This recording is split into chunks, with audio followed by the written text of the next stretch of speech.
draw closer in the West. With 17 games remaining, this weekend is crucial for Texas in the battle for the division title.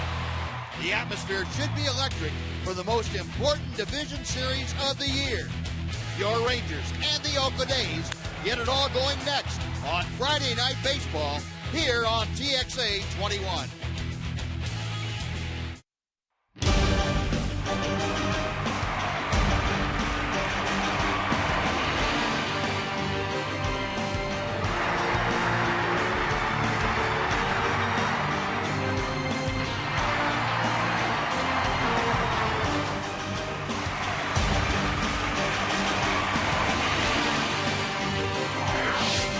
It's a cloudy and warm evening here at Rangers Ballpark, and this game not for the faint of heart tonight, especially if you worry about Friday the 13th. It's the first installment of the weekend series with your Rangers and the Oakland Athletics. And welcome in, everyone, along with Tom Greaves, Steve Busby. Glad you could join us on this Friday the 13th. Rangers looking to put a little fear in the hearts of the Oakland A's, and, you know, whatever you said up till now, throw it out the window. This is the most important series that the Rangers have played this year if you take into account what they're trying to do, and that's win the division. And this series, Tom, has been just about as even as you could possibly make it. Yeah, it has. This is definitely a big series. There's no doubt about it. And we'll look at the overall numbers that have occurred so far in this series, and it is about as even as you can get. They've hit almost the same average with men in scoring position. The Rangers have been just a little bit better. Runs per game exactly even. The Rangers have out-homered the A's in this series. The A's, however, over the last month have hit more home runs than any team in baseball. So they're on a pretty good run right now. They're playing great baseball. The Rangers are struggling a little bit. Now, if you're going to turn it around, is the time to do it. Yeah, and they're going to need to turn it around. They've got their left-hander, Holland, on the mound. He is charged with starting that turnaround beginning here tonight. Holland of the Rangers taking on the A's. Will have the starting lineups and first pitch right after this on TXA 21.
your Texas Ford dealers.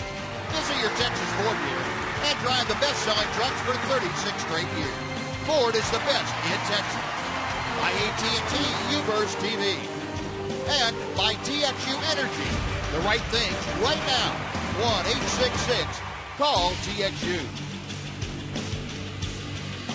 Now, Ron Washington's club coming into play here tonight, having lost 3 in a row. They were swept by the Pirates over the opening series of this homestand, and now they take on the Oakland Athletics, trailing the A's by 3.5 games in the Western Division. So this 3-game series, Bob Melvin's ball club, the upper hand, almost an exact opposite of how things were last year in September. And Derek Holland also trying to turn things around for the ball club and for himself. Holland has not won since the 4th of August, and it was against these A's that he rang up his last victory. Here's the A's lineup that he will face tonight, and it's a hot one. Coco Crisp, the center fielder, leads off. Josh Donaldson is at third. Jed Lowry, the shortstop, bats third. Yoenis Cespedes in left field. Batting fifth, playing first base, Nate Fryman. Alberto Castro is the second baseman. Chris Young is in right. Derek Norris back in the lineup, DHing, hitting eighth, and Kurt Suzuki, the catcher, bats ninth. And on the mound for the Rangers, Derek Holland. We'll check the scouting report for Derek. He's 9-8, 3.17 ERA, still the 9th best ERA in the American League. He's given up 5 home runs in his last 4 starts, only 12 in his previous 25 starts. 1-1, 2.83 ERA in 3 starts against Oakland this season. He's winless in his last 6 starts. He's 0-4 in his last 8 home starts. So now would be a good time to tune up a gem and get the Rangers started on the right track in this 3-game series. Well, the Ranger defense behind Derek Holland looks like this tonight. Jim Adducci is starting in left field. Leonis Martin in center. Alex Rios is in right. Mitch Moreland at first. Andrus and Kinsler up the middle. Beltre at third. Brzezinski catching. And Holland on the mound. The umpiring crew tonight as Rob Drake calling the balls and strikes. The crew chief Joe West is at first. Sam Holbrook at second. And Andy Fletcher is at third. Now a 92-degree evening here at Rangers Ballpark. Breeze blowing in from left field as we start things here tonight. Derek Holland ready to work to Coco Crisp, who steps in batting from the right side. And ball one is high and away. We are underway as Crisp batting .257 overall, 19 home runs. That's the best for a leadoff hitter in the major leagues this year. 56 RBI. And he bangs one into center field. That's a leadoff single. So immediately, Coco Crisp gets things going for Oakland. A leadoff base hit, and Josh Donaldson will come up. Coco Crisp has been hot. He's hit 9 home runs in his last 20 games. So he has been an offensive force at the top of the A's lineup. Had a pretty good pitch to hit. Hit it fairly well into center field. Might have gotten jammed a little bit, actually. He's only stolen 6 bases, though, in his last 71 games. So while he's hitting the ball great, not running quite as much as he normally does. Well, here's Donaldson now, hitting just a click below 300. 299 with 21 home runs. He is the team leader with 84 RBI. And Holland straightens him up with an inside fastball. Donaldson, see, he has enjoyed hitting against Derek Holland. That 385 clip. One of his 5 hits against Derek has been a home run. Very good on-base percentage also at 375 overall. 2 balls and no strikes. Donaldson brings in a current 8-game hitting streak. He has gone 14 for 32. That's at 438. That's the longest active streak in the American League, or at least tied for the longest active streak. Crisp the lead for first, the 2-0 pitch. High and outside, 3 balls and no strikes. Now Holland having a little trouble here in the early going, nailing down that strike zone. He's gotten behind Donaldson 3-0. Jed Lowry, the shortstop for the A's, waits in the on-deck circle.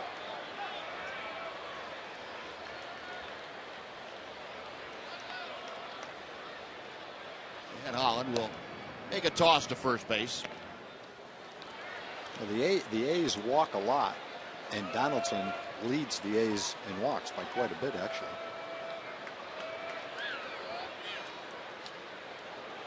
Holland with a 3-0. Crisp on the move. The pitch high and outside. And that is ball 4. A single. Now a 4-pitch walk. 2 aboard. Nobody out. Jed Lowry is coming up. Well, Derek Holland showing a little bit of frustration with himself. Take a look at the American League leaders team-wise with walks. Tom told you, Oakland right up at the top, 514. They are 3rd in the American League behind Boston and Tampa Bay. Bob Melvin's club not only walking a lot, also getting a lot of base hits of late. He put 18 runs up the other night in Minnesota. Their offense has gotten pretty much into high gear, just exactly when you want it to this time of year. Last 33 games, they've hit 284 as a team. Here's Lowry, who steps in, hitting at 288 overall. Crisp bouncing off second base, and Holland now steps off to check him.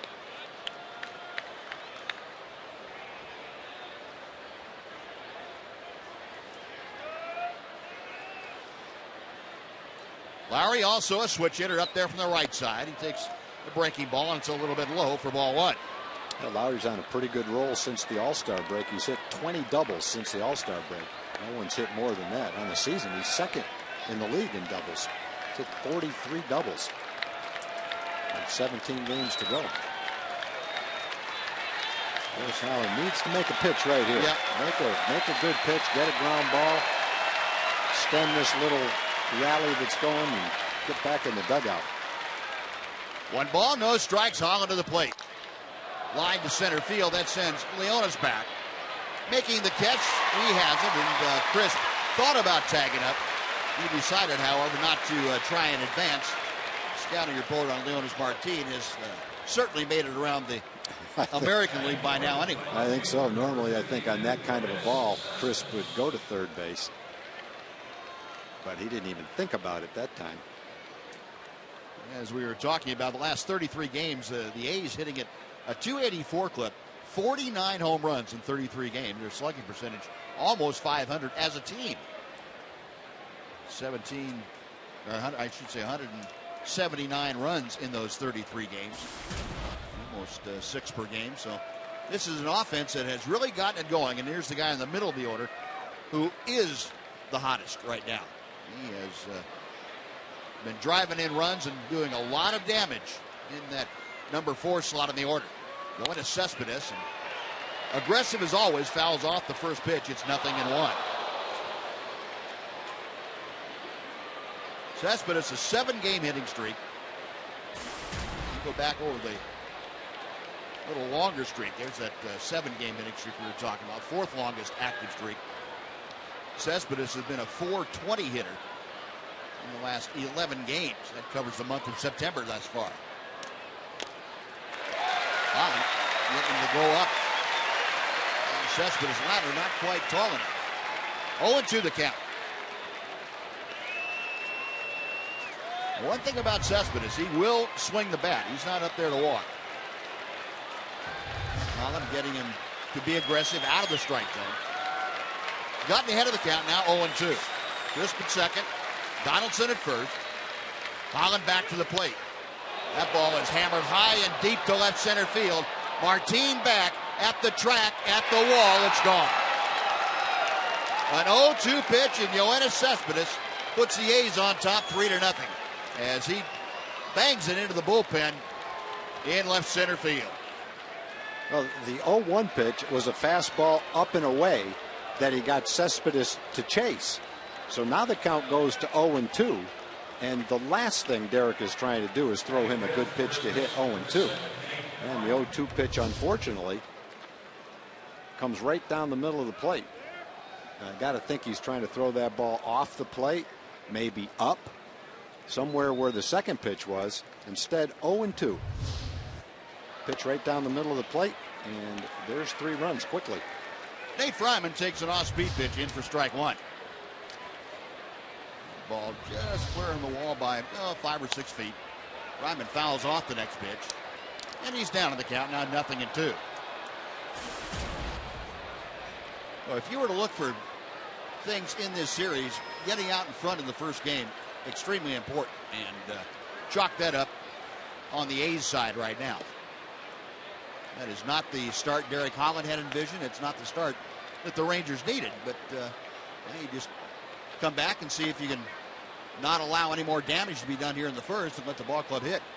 Derek, for most of the season, had really limited his opponents in the home run category.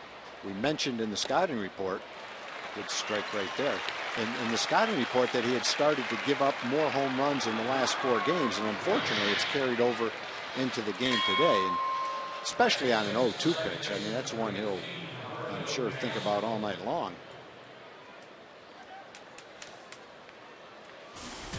So 2 gone. Alberto Callaspo, the switch-hitting second baseman, steps in. Callaspo, a .254 hitter, 7 home runs. And he pounds the first pitch from Holland. High to left center field. This one playable, though. Jim Adducci back there shy of the warning track.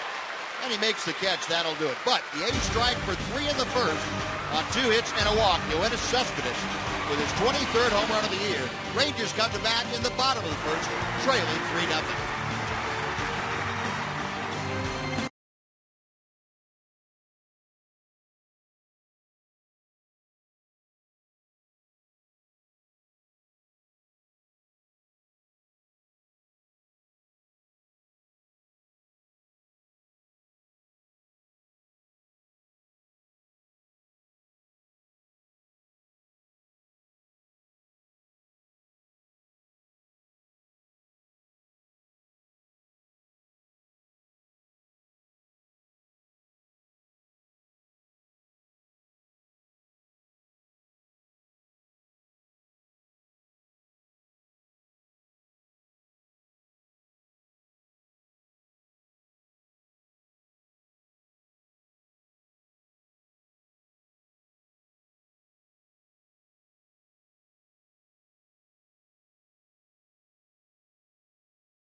With some catch-up work to do. Here's the Rangers starting lineup tonight. Out of Washington putting this order together. Ian Kinsler leads off, and Elvis Andrus follows. Alex Rios bats third, plays right field. Adrian Beltre is the cleanup man.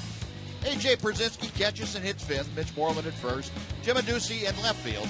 The DH is David Murphy. And batting ninth, the center fielder, Leonis Martin. Oh, look at the scouting report for the A's starter, Dan Straley.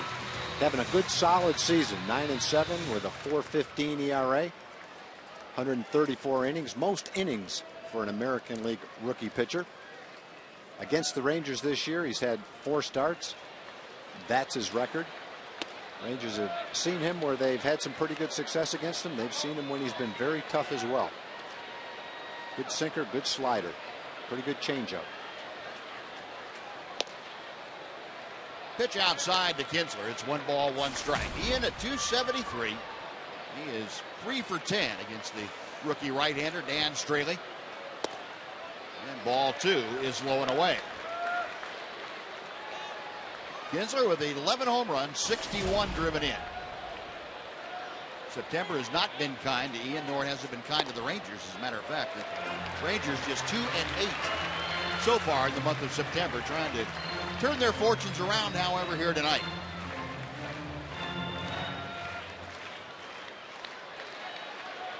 Straley to the wide, the 3-1. And the count has gone full. Ian trying to get aboard any way he possibly can. Elvis Andrus, the Rangers shortstop, waits to be next.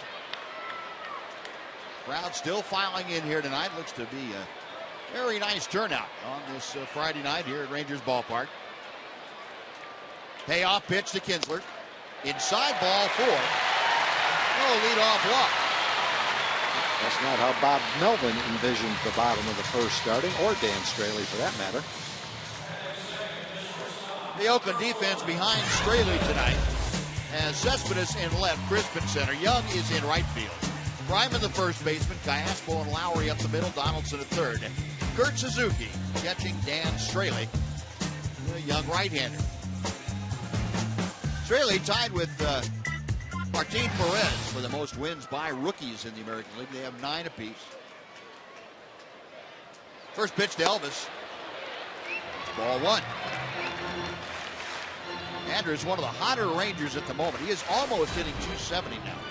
When you say that, you say 270, well, that's no great shakes.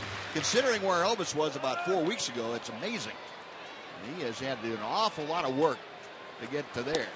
He takes outside, 2-0 is the count. So Straley digging a hole for himself. He's taking advantage of whatever he gives them. 324 Elvis's average in the second half.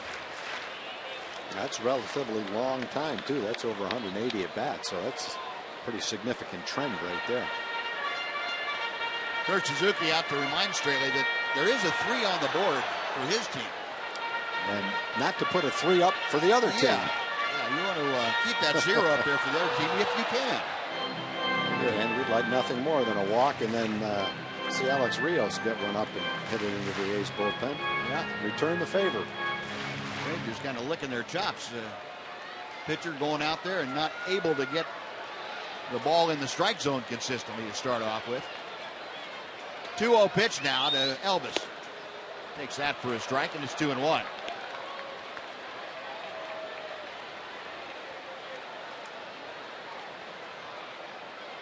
Elvis looking for his first hit against Dan Straley. He is 0 for 12 so far in his career. Kinsler, a pretty good lead at first. And Straley will drive him back with a throw. Rangers have been trying to run, although it's slowed down a little bit of late. They just haven't had the base runners to do. Ian over there at first. He's 13 stolen bases and 22 attempts. 2-1 the count to Andrews. Outside, 3 balls and a strike. The same count that Straley began things by working to Kinsler, went to 3-2, then walked Ian. And Elvis digging back in, trying to get aboard also. Straley nods in agreement. Alex Rios in that on-deck circle.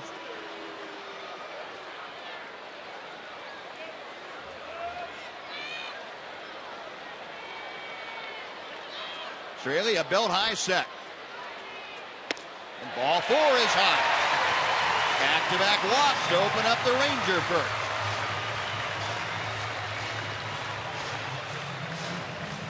Now Kurt Young, the A's pitching coach, is going to go out and have a talk with his young right-hander to calm him down a little bit.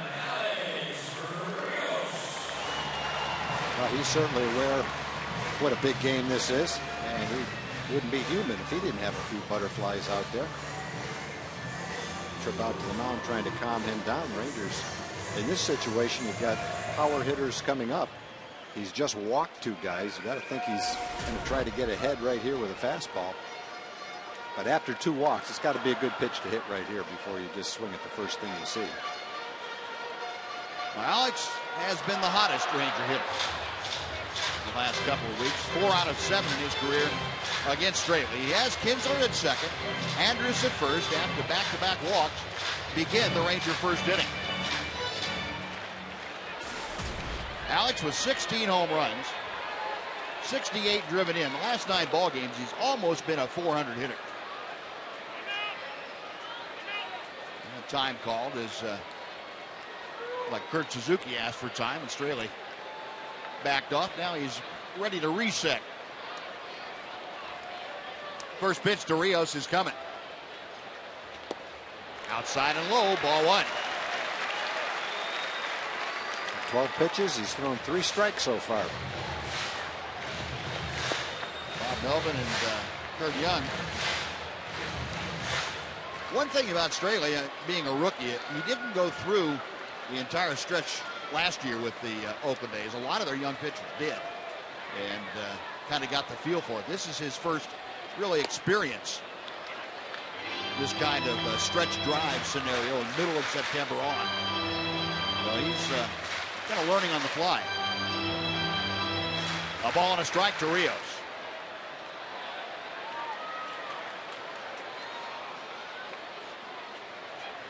Australia, a long hook in as Suzuki goes through the series of signs. And he throws another strike on a knee-high sinker. 1-2 now. Australia has won his last 3 starts. One of them was kind of a mediocre start against the Rangers. His last start against Houston, though, was a really good start. 2 hits, 7 innings, and no runs. The 1-2 offering. Laid off the breaking ball, and the count evens now at 2-2.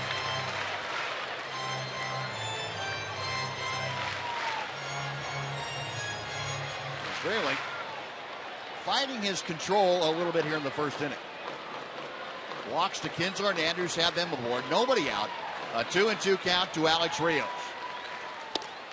Inside, now the count is full. Looked like it might come back and catch the inside corner, but it didn't quite get there. Definitely not where he's trying to throw that pitch. He's trying to throw it down and away, but came close, but it was definitely a ball. It's a good call by Rob Drake, the home plate umpire. Well, the crowd getting after it here early. Payoff pitch. Fouled away. That ball almost stuck in Suzuki's glove. And fortunately for Alex Rios and the Rangers, it popped out.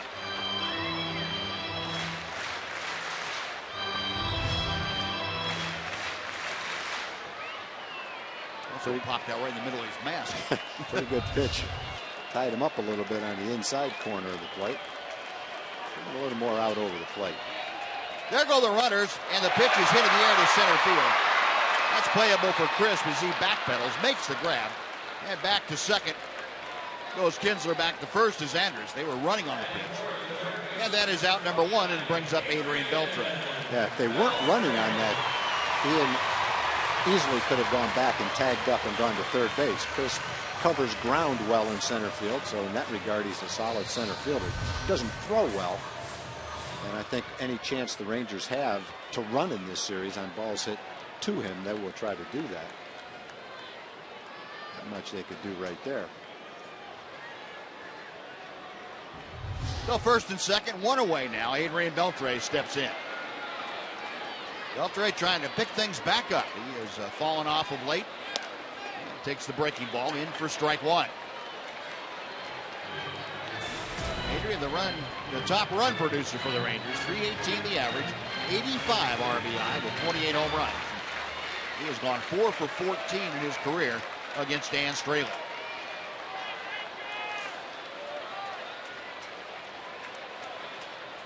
Adrian among the league leaders in many offensive categories this season. Inside, 1 ball, 1 strike. Those 28 home runs have Adrian tied for 8th in the American League. He's 10th with the RBI total of 85. 6th in slugging. 3rd in multi-hit games. He's got Kinsler and Andrews. Line drive, base hit to right field. Kinsler being waved around third. He will score without a throw on to third. Goes Andrews, and Beltre with the RBI single cuts into the Oakland lead. It's now 3-1. We just felt in the first inning the Rangers had to make something of 2 walks with nobody on base. 2 walks with nobody out, I should say. And they did. Big hit by Adrian. Adrian has struggled recently with men in scoring position, but he gets a big hit right here. Not only does he drive in a run, but he also moves Elvis Andrus over to third base where he can score on a sacrifice fly. Rangers needing to score to counteract the 3 in the top of the first have done that. And now you need to get 2 in. If you have Elvis at third and only 1 out, AJ has to get him home somehow. And he yanks one foul down the first base side. It's 0-1. Brzezinski at 281 with the average. 17 home runs, 61 RBI. Rob Morse just reminded me that the Rangers this year, when they score in the first inning, are 26-3. A pretty good omen for the Rangers. Brzezinski again out in front of a pitch and pulls it well foul. He is now down in the count, 0-2.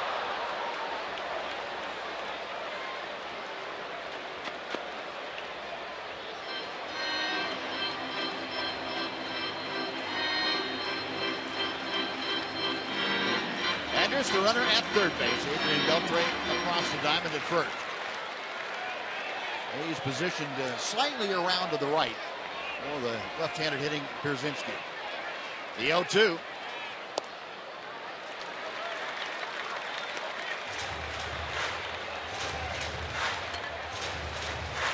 Australia working. His next pitch this inning will be his 25th of the night.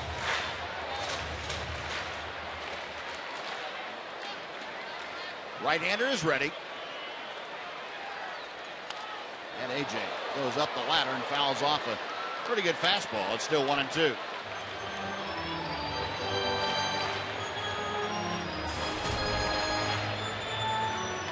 "67% of the time," which is really good. Brzezinski has gotten the job done, a runner at third and less than 2 out. He has that man, Elvis Andrus, at third right here. In the air, that's hit pretty well to left field. Plenty deep. Back at the wall of Cespedes to make the catch. Elvis tags, trots down the line to score. A.J. Brzezinski with a long sacrifice fly. The second run of the inning for the Rangers. It's now a 3-2 game. Well, you said just that, Buzz. They've got to get the second run in now. And A.J. fell behind in the count 0-2. But you could see the concentration with every pitch. He was dead set on getting that ball in the air and bringing in that second run. And battling back from an 0-2 count, he was able to do that. Straley throws him a slider. Didn't do what he wanted it to do. It stayed up and out over the plate, and that allowed A.J. to drive it into left field. The Rangers have done a good job of cutting that lead right off the bat in the first inning. Yeah, it's a pretty effective answer when you can come back that way. And it was important for the Rangers to get up off the deck after that first half inning. Now here's Mitch Moreland. You'd love to see Mitch get hot. Breaking ball is low and inside for ball one.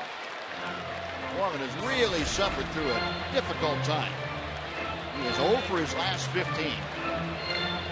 Overall numbers you can see at 22 home runs, 57 RBI.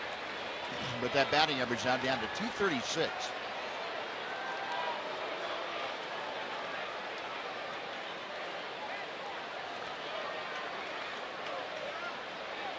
We're back over the last dozen ball games. There's that 0 for 15 that Mitch is in. Takes a strike here to have the count even at 1-1. Morgan, a 107 hitter in his last dozen ball games. 28 pitches so far, 14 balls, 14 strikes for Dan Straley.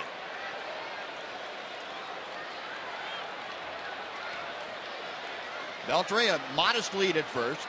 The 1-1 pitch. Inside corner, it's 1-2.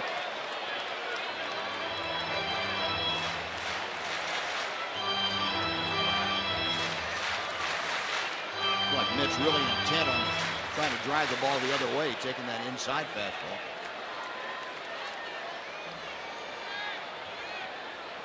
Straley okays the sign. And Moreland staying with that pitch very nicely, fouled it back.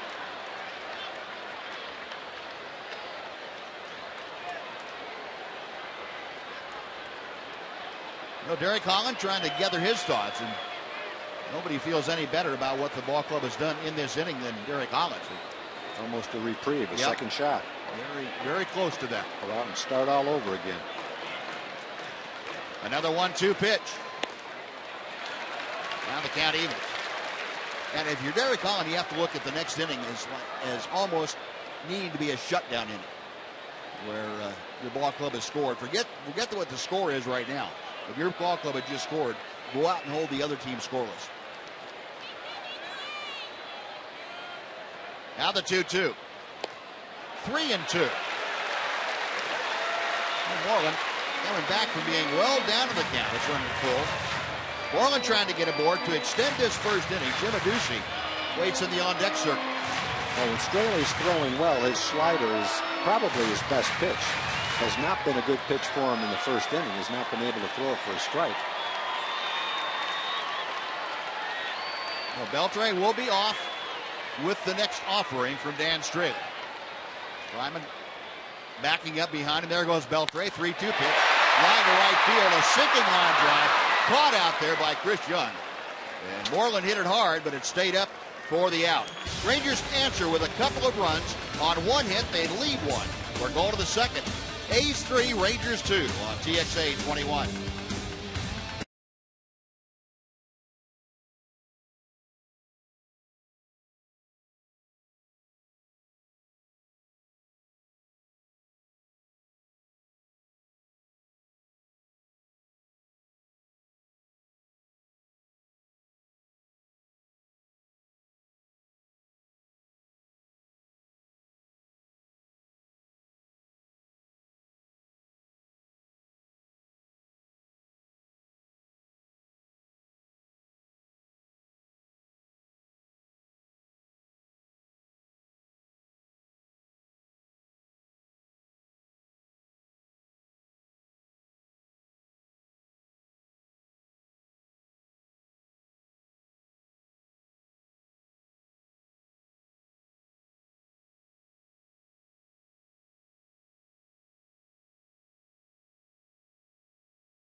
Welcome in Joel Thomas. Joel? Hey, thanks, Buzz. We're up here in Community Corner where 9-month-old Cadence is at her first game, and I bet she's hoping that Derek has a shutdown inning, right? Hey, I want to tell you a little bit about a fundraiser that happened yesterday for the Rangers Baseball Foundation. Some Texas Rangers greats hit the links for charity. Nolan Ryan, Ivan Rodriguez, Dave Anderson, Mike Maddox, and Jim Sundberg, among others, were golfing to raise money for the foundation, and they raised a record amount in the annual Ozarka Texas Rangers Alumni Legacy Golf Classic. You can find out more about other Rangers Foundation's events by going to texasrangers.com/foundation. Buzz? Thanks, Joel. Chris Young. By Derek Holland, an easy play for Elvis. That is out number one. And nicely done by Derek Holland. Good rebound. Come back, throw a strike one, then get the jam shot. In this kind of a game, Buzz, you almost feel like you have to get the leadoff hitter right there. You just can't allow the leadoff hitter to get on. So one away now, the DH, Derek Norris. Norris out for several weeks with a broken bone. Or actually, he had a broken toe on his right foot. He broke his big toe. Back in there now, still a little painful apparently for him to catch, but he is DHing. 234 the average, as you saw on Holland's first pitch. There's a strike right down through there. It's 0-1. Significant difference for Derek Norris. Left-handers, he hits .303 with all of his home runs. Right-handers just 146. 1-1 now.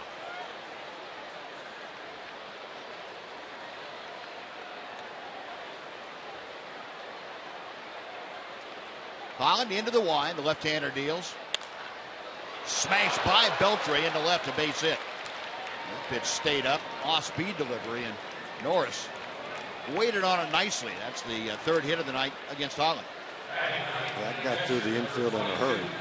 Adrian was playing him a little bit around to pull, a little bit toward third base. That slider stays right in the middle of the plate. Well hit ball. No, 1 on, 1 out. That brings up the number 9 man, the catcher, Kurt Suzuki.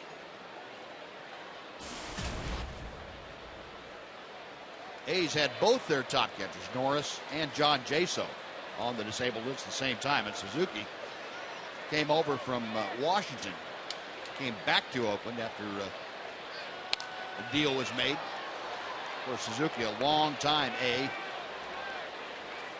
And the A's felt that the perfect solution with both their catchers on the DL, instead of trying to get help in their minor league systems, to get somebody who already had knowledge of their staff and their club. And that certainly was Suzuki. So the Nationals sent Suzuki back west. 0-1 pitch from Holland. And Suzuki has responded very favorably. He's hit .292 in the time that he has been with the A's. This is his 8th start behind the plate.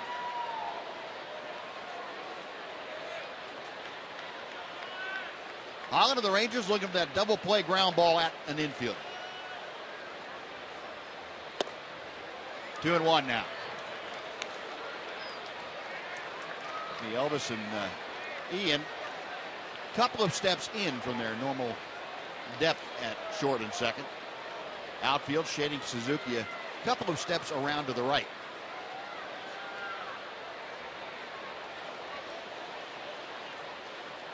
Two and one with one out. Holland ready. Called strike to even the count at 2-2.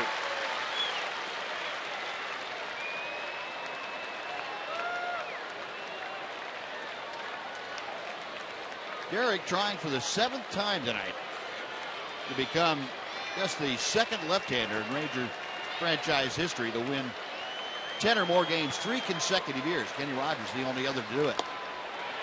And that pitch inside, the count has filled. So Suzuki trying to get aboard with one out. Coco Crisp in the top of the order, waits next.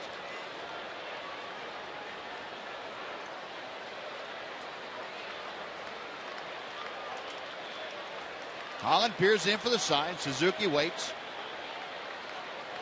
Norris a short lead at first. Payoff pitch. In the air to left field. Adduci back a few steps. Had a little trouble locating as he got up in the twilight. He finally found it up there and made the grab. Yeah, that's a bad feeling when it goes into the twilight. It's one thing if it goes into the sun. You see him say my heart started beating. When it goes into the sun, it might come out. No way it comes out of the twilight. Yeah. The whole sky is the twilight. And watch him right in here. Puts his arms out. Fortunately, he picked it up right after that and caught it. But that is a bad feeling. But see his concentration. He knows where it is, generally speaking. And he just stayed right with it, kept looking, and eventually it came out and he found it. His heart was pounding. I'll bet it was. There goes Norris from first, and the breaking ball is taken inside. Is a foul ball, I believe. Or did AJ just drop it? Norris staying at second, so it must be his 4th stolen base of the year. Derek Holland just paid no attention whatsoever. Yeah, that was a Giovanni stolen base right there. Didn't have a big lead, but he had a big jump. Norris now in scoring position. 1-0 the count. And the pitch to Crisp is low. It's 2-0. Crisp started things here this evening with a single to center field. 258 the average for the switch hitting center fielder.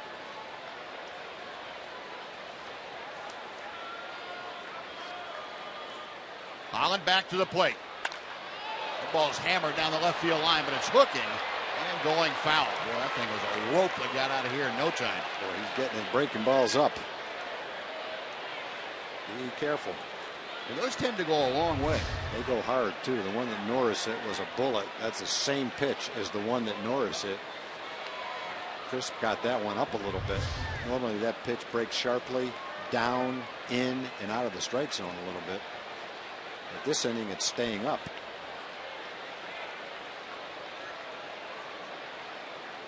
Well, a suggestion for him would be not to throw that right now.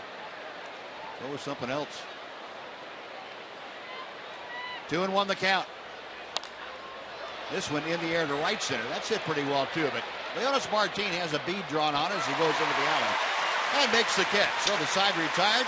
A one-out single, no damage. A's strand their first runner of the night after an inning and a half. The A's 3, the Rangers 2 on TXA 21.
(09-21-21). If you read your text in the postgame show tonight, you'll win a $50 sporting goods gift card from Metro PCS. The text again is 469-209-2121. Jim Adducci started things off for the Rangers. Texas trailing 3-2 as they come to bat in the bottom of the second inning. Adduci making his third start since being called up for the first time to the major leagues, the 1st of September. .298, a solid year with AAA Round Rock. 16 home runs and 65 RBI. But what the Rangers were very impressed with was he swung the bat well in August. He's thrown out here by Donaldson. That is out number 1. And David Murphy will come up.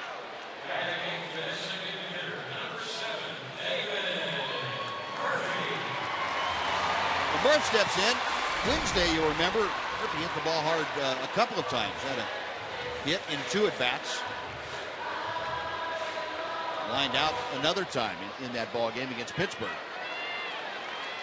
And Murph at .221. He has had some success, as you saw, against Dan Straley. Straley fires a strike. 0-1 pitch. Went with a straight changeup. That evens the count. One thing about Straley, he works quickly. He doesn't leave the top of the mound. He looks for a sign. As soon as he gets the ball, he is ready to go. And Murphy pops it up left side. Donaldson at the railing. The box seats over there. He's back in the 3rd row. Donaldson just had it out of his reach. 1 ball and 2 strikes now.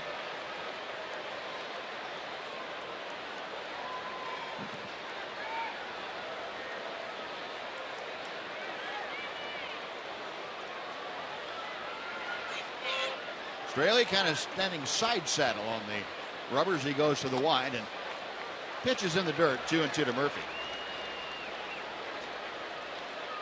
And Straley, uncharacteristically, 42 pitches with only 4 outs recorded here tonight. 21 strikes, 20 balls in 41. 2-2. Got him swinging. There's that changeup. Straley gets his first strikeout of the night. 2 gone for Leonis Martin.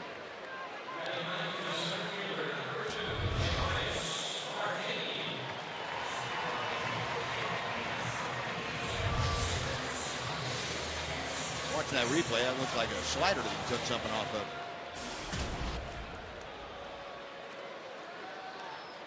Leonis at 264. He has 2 for 6 against Straley. He takes the big breaking ball that's in the dirt. 1 ball, no strikes. Leonis just 1 for his last 10. Ron Washington dropped him down to the 9th spot 6 games ago now in the order, and it's not had the desired effect consistently. But hitting in the leadoff spot, Leonis was struggling to get on base, and the Rangers consequently were struggling getting much going offensively themselves. And ball 2 is high. Further ball 3. Straley, who walked the first 2, didn't settle down a little bit in the first inning despite giving up a couple of runs.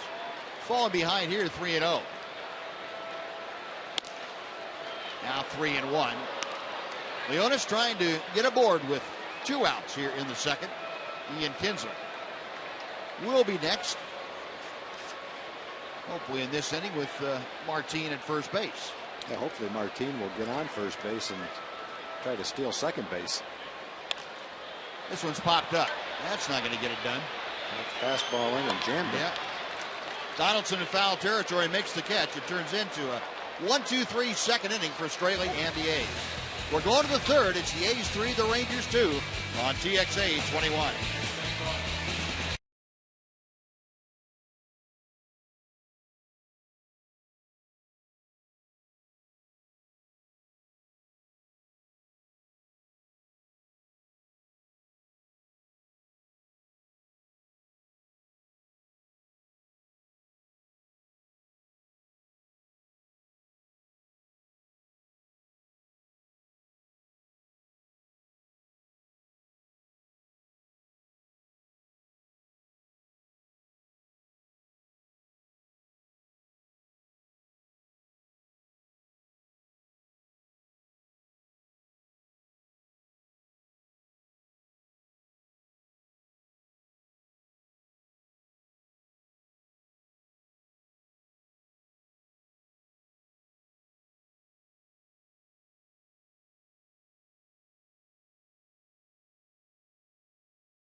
Everywhere you go. It's available for iPhone, iPad, Android, and BlackBerry 10.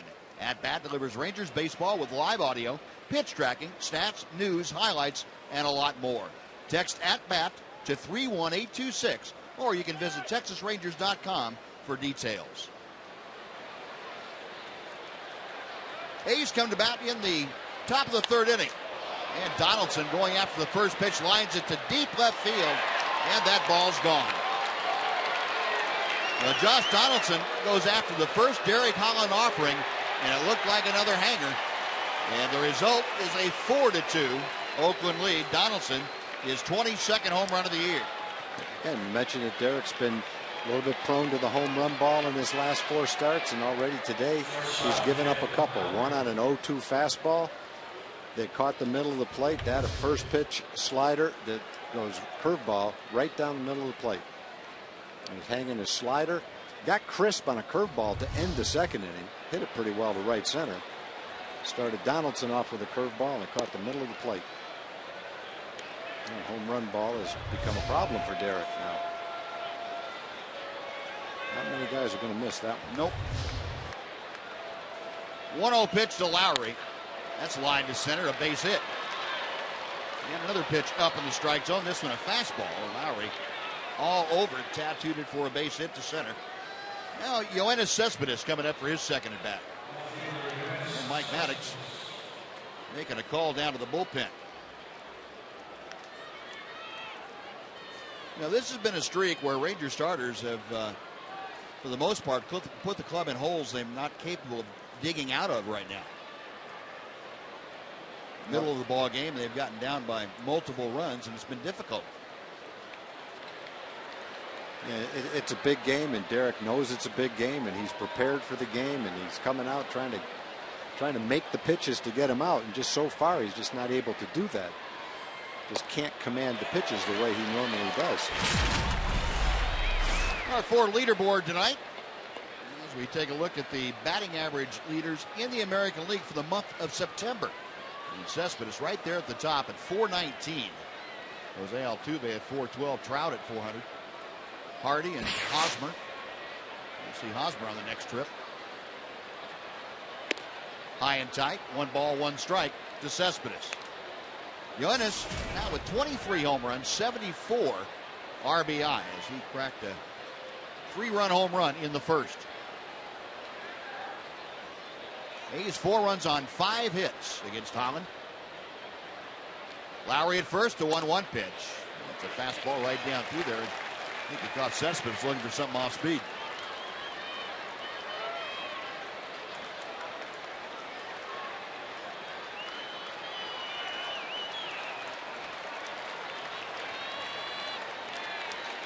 Cespedes back in the box, and Holland sets.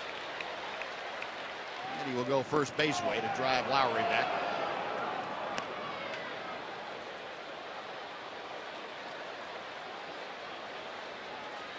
The A's platoon 4 or 5 players, depending on whether it's a left-hand pitcher or a right-hand pitcher. Obviously, Cespedes is not one of them. He's gone on strikes here. Good off-speed pitch by Holland. And that's where he's trying to throw that breaking ball. The ones that are staying up, that's where he's trying to throw them, down there. And then when you get a swing, there's nothing the hitter can do with it. A lot different in that at bat. That's where Derek normally throws that slider, and that's the result he gets frequently. Second strikeout for Holland.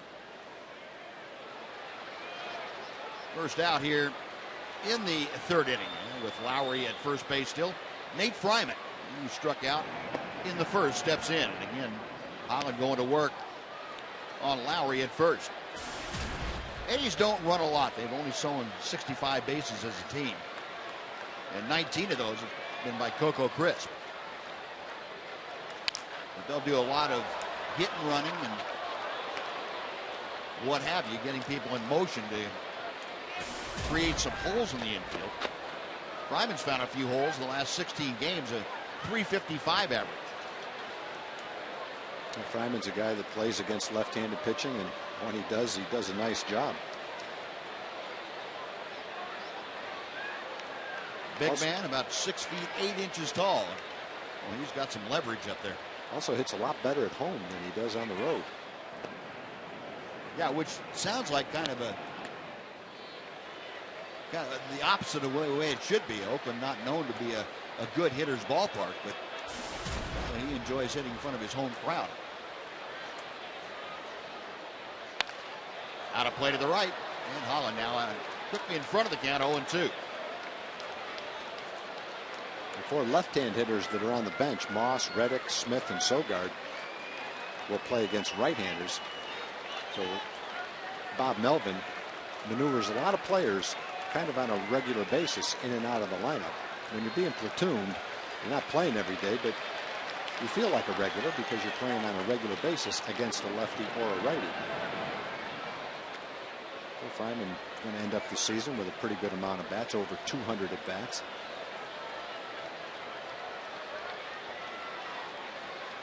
Oh, 2 pitch. Just inside.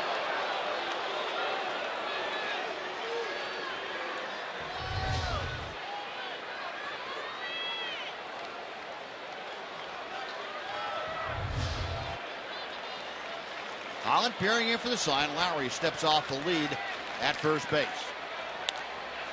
And the pitch is popped foul behind home plate, coming back Krasinski, but that's about 10 rows deep.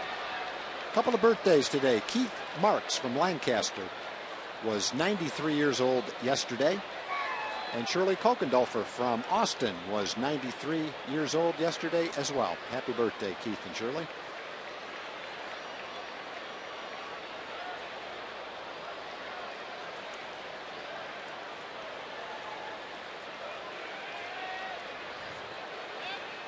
Fryman back in. Holland again studying the signs.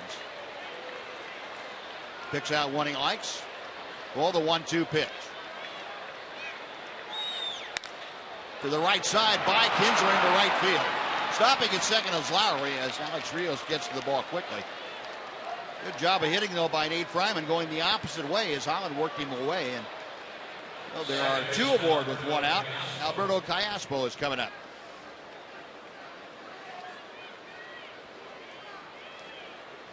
Mike Maddox and Ron Washington keeping an eye on things, and there's a fastball that was up to Fryman. It looked like the big guy had a two-strike approach right there. He wasn't trying to hammer the ball in the gaps or hit a home run. Looked like he was trying to put the ball in play. Got a pitch up and away. Kind of played pepper with it. Just hammered that ground ball into right field. Nick Tepish, Ranger right-hander, loose in the bullpen if needed. And Callaspo, Chris Young, the hitter after Callaspo, is a right-handed hitter. Derek Norris is right-handed. Kurt Suzuki is right-handed. So once you get by Callaspo, you have three right-handed hitters in a row. Callaspo, of course, a switch hitter. He's up there with Lowry at second, Fryman at first. One away, a run across here in the A's third inning. Oakland leading 4-2, and Holland trying to put a clamp on this frame. A little bit low with the fastball. It's nothing. It's 1-0. Callaspo, a fly ball to left field his first time out. And here's a guy who hits just the opposite. Callaspo hits much better in road games than he does home games with Oakland. Almost exactly double. Two runners aboard with one out. Ground ball toward the hole. The throw to third, and just in time to get the sliding Jed Lowry. Nice play by Elvis Andrews. A heady play. That's the only one he could have made to get it out. I remember that play maybe a month and a half ago here. Almost the exact same play. Maybe a little more difficult the last time when the throw hit the runner, I believe, sliding into third base. That time Elvis gets the throw very accurately. The runner slides, doesn't get hit by the ball. The Rangers pick up an out on what looked like an infield hit. Beautiful play. Well, the second out of the inning. Now first and second still, and Chris Young, the hitter. Young grounded to short his first time up. No, he gave credit to Elvis in that play. You also want to give credit to Adrian Beltre for going to the bag immediately. Yeah, he was well aware that that was Elvis's only play. Adrian, of course, has seen that done a few times, but you know the natural instinct, I would think, for a third baseman on the ball in the hole is to go after it first, and then he's nowhere near the bag. Then he can't get back. Yeah.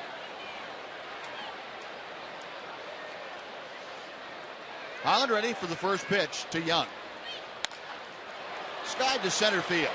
A play out there for Martin. Into the alley he goes. Makes the grab, and that'll do it. The A's score another on Josh Donaldson's leadoff home run, but they strand through on a couple of hits. After 2.5, the A's 4, the Rangers 2 on TXA 21.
SportsCityToyota.com.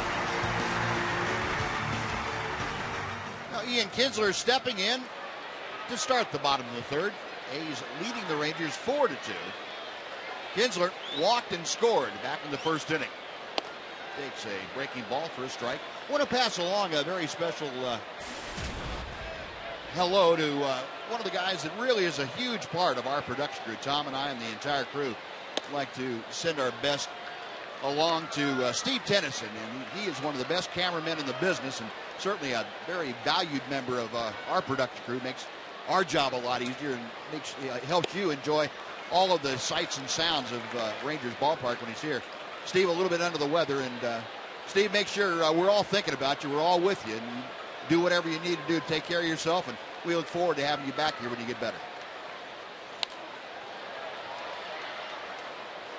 Kinsler fouls the next pitch off, and the count moves to 2-2.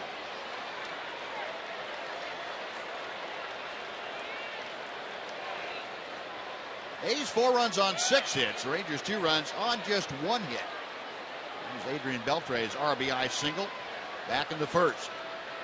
Straley to the plate. Breaking ball chopped to third. Donaldson backs up, and it comes up, goes off his glove into left field. He was done the second he started backing up. That ball had a little top spin on it. His only chance was to charge it and hope he could make a tough play on the short hop. And once he backed up, that ball just ate him up with that last big hop. He comes in immediately, he might be able to short hop it and make the play, but once he made that choice, not much of a chance. No, not much you can do once you start backpedaling. Even if he caught it, he would have had a very difficult throw. Now that's going to be scored an error on Donaldson. So Kinsler aboard on the air. Here's Elvis. And first ball swinging. He fights it off foul. It's 0-1. Now the A's statistically are not a real good defensive team. And the Rangers hoping to take advantage of that error. The A's came into play tonight 10th in the American League with 88 errors and a .984 fielding percentage. Elvis showing bunt. That pulls Donaldson down the line from third, but the pitch is taken for ball 1. Last 13 ball games, how about a .382 average for Elvis? Now, we were talking about the work that Elvis has had to do to get up to his current .269 average, and it has been yeoman's work. Kinsler being driven back by a toss. And if you want to go back since the All-Star break, 46 games, not counting tonight, Elvis hitting .324, and he has seen his average rise from the mid-230s. Kinsler again diving back.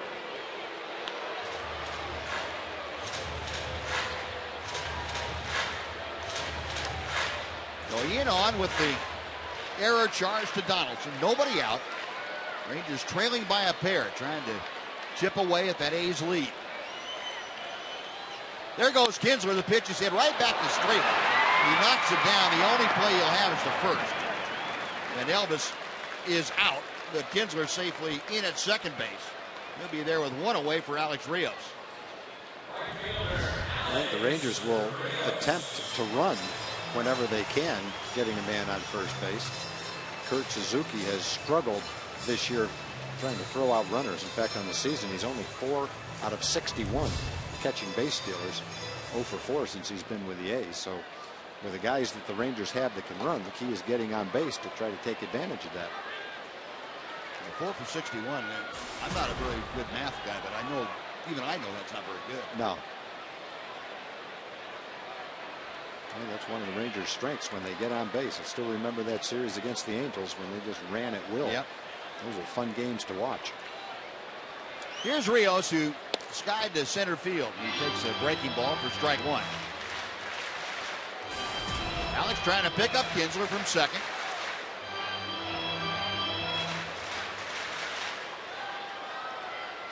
There's Ian getting the lead there, second baseman. Callaspo fairly close to the bag. Pitch hangs inside to Rios. 1 ball and 1 strike. Alex came into play tonight with a .301 average in a Ranger uniform. This is This is 30th game. He has hit safely in 22 of the previous 29. And a rip and a foul tip. 1-2.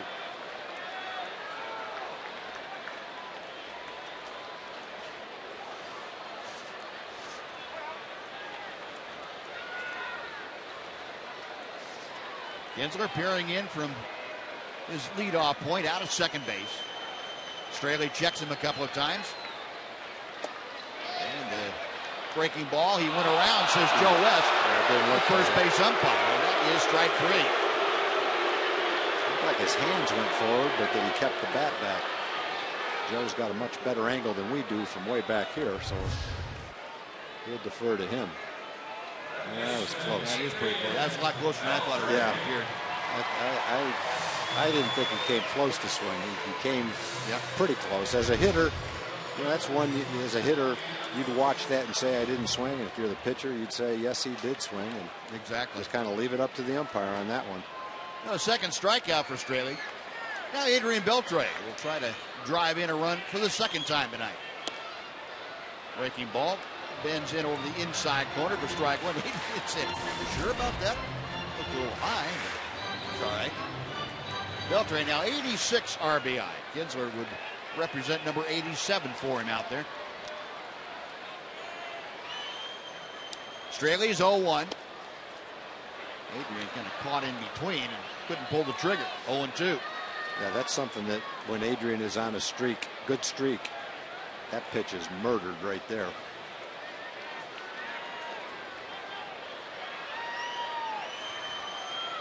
Beltre, as usual, peeking out from under the bill of that cap, that helmet. No balls, 2 strikes. Straley sets. Kinsler the lead from second. Got him swinging.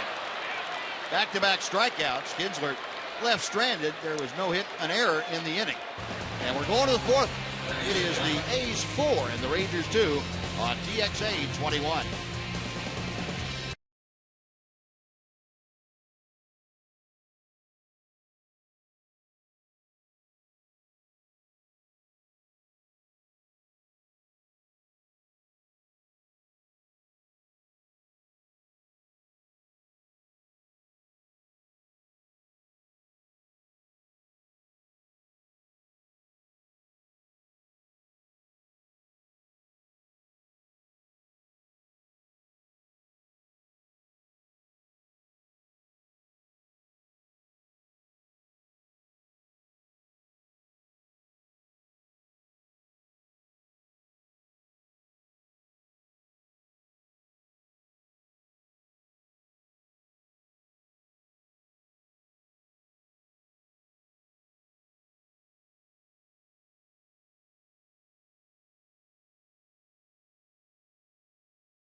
AT trivia question.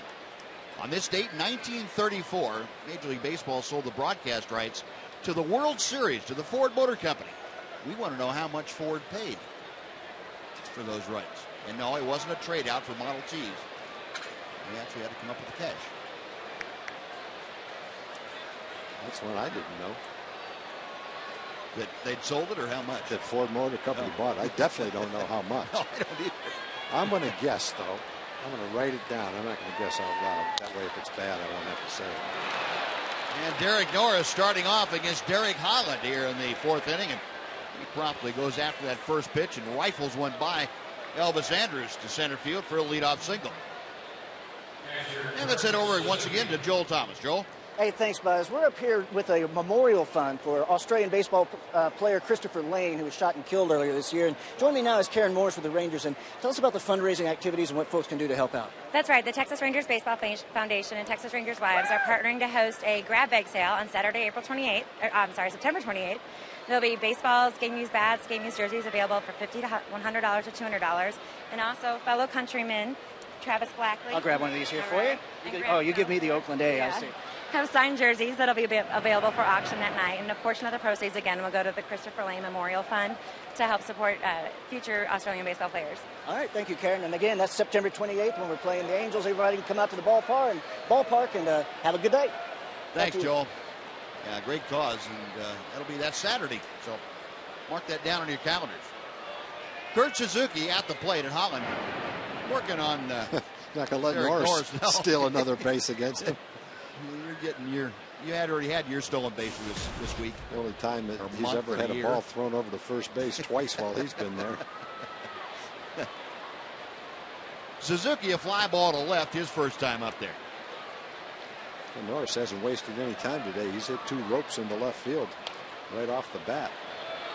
And Suzuki trying to bunt, and the ball came up and hit him while he was still in the batter's box. It is 0-1. And again, Nick Tepish up and throwing.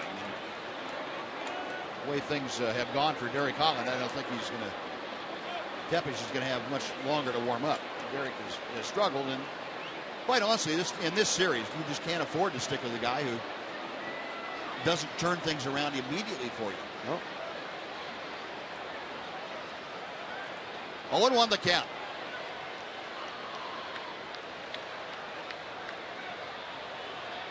Plus the body language that Derek Holland is showing you right now, making throws to first with Derek Norris over there and not really forcing the issue. That kind of tells Mike Maddox and Ron Washington that, hey, this is not the night I'm feeling best about myself. I don't really want to make a pitch, so I'm going to make some throws to first. Derek Norris caught him by surprise the last time, but I don't think he's thinking about trying to do it again. No. Definitely not now after Derek has thrown over there a few times. He has stolen 4 bases, though. The little looper is going to fall into center field for a base hit. Stopping at second is Norris. Well, back-to-back singles start off the 4th. And with the top of the order coming up, we'll see if that's going to be about it. Ron Washington talking to Mike Maddox. Says, what do you think, Mike? And Mike says, I think you ought to go get him. And he's doing just that.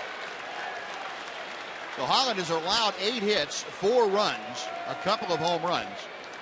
He does not have an out here in the 4th inning, and that's going to do it for the left-hander. So his quest to get his 10th victory of the year will go for naught once again. That's 7 straight starts now. Holland will leave a 4-2 Oakland lead, and Nick Tepish charged with keeping it right there as he makes his way in from the bullpen. And while the big right-hander heads to the mound, we'll take a timeout. Back after this in a 4-2 ball game.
Try and stem the tide.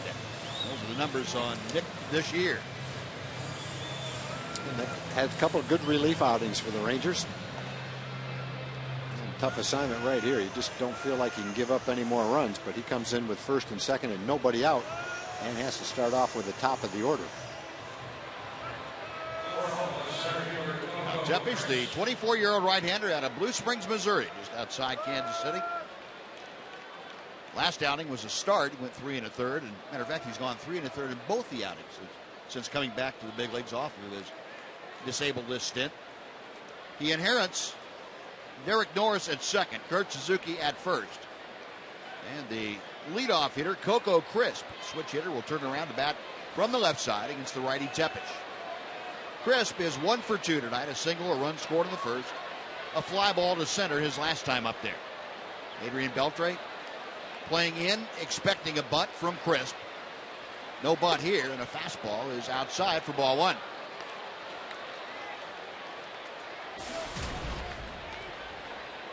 Crisp, as you can see, a .258 hitter.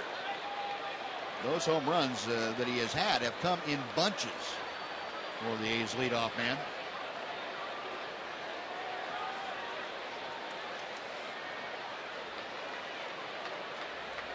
Tepish, next pitch. Little looper out of the shallow left. Long run in for Adduci. Keeps coming and makes the catch. Well, that's pretty good closing speed for Jim Adduci. Got a good jump on that ball and able to corral it on the dead run.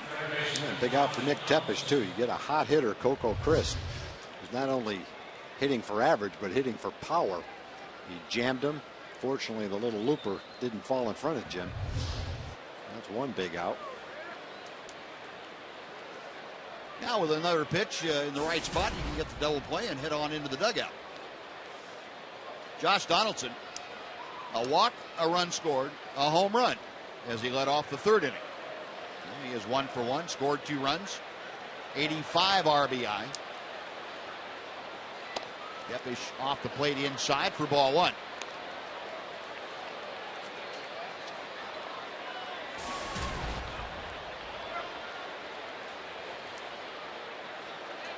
That home run for Donaldson is third in the last 15 ball games. You see, he's been hitting extremely well against the Rangers this year. Tepish really sought him off. I wish that ball went fair. I'd like to see how far that would have gone.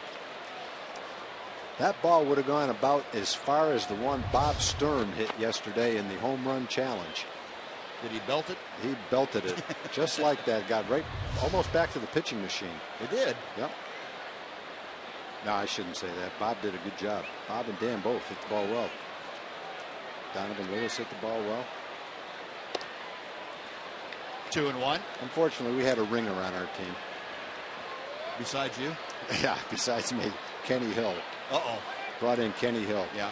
Went deep. Went deep. Did he? Yep. About 360 feet right down the left field line.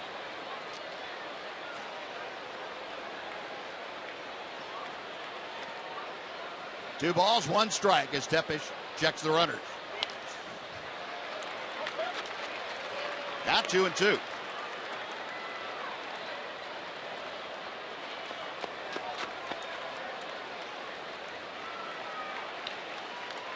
Tepish trying to get Donaldson here with one out.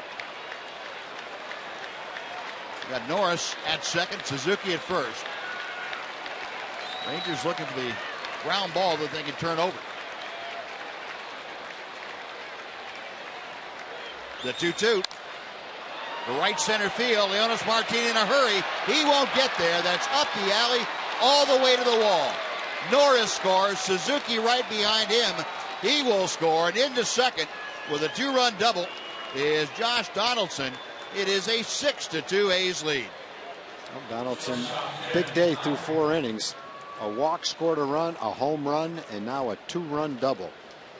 Donaldson has been hot over the last couple of weeks. He's hitting .370, and he stays hot in this game. The fastball inside part of the plate. In fact, it's off the plate inside. That's just a nice job of hitting. That pitch was several inches inside, but he used his hands and his inside-out approach and still drove it with a lot of authority to right center field. That was a well-hit ball for the location of the pitch. First pitch to Lowry. The A's shortstop takes strike one. So that closes the book now on Derek Holland. The final totals 3 innings plus 2 hitters here in the 4th inning. 8 hits, 6 runs. They were all earned. 1 walk, 2 strikeouts for Derek tonight. Tepish leaves the breaking ball outside. It's 1-1. Lowry 1 for 2 with a single his last time up. So the A's came in here hot, and they have not cooled off in the first 3 innings, plus 4 batters here in the 4th.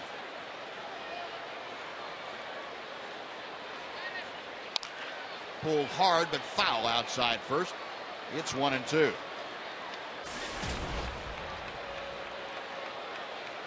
Fifth player in Oakland history with 40-plus doubles in the season. It's the 9th time that that's happened to the A's. A's have been in Oakland since 1968.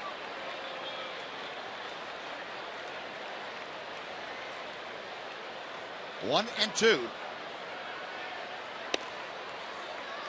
Count evens.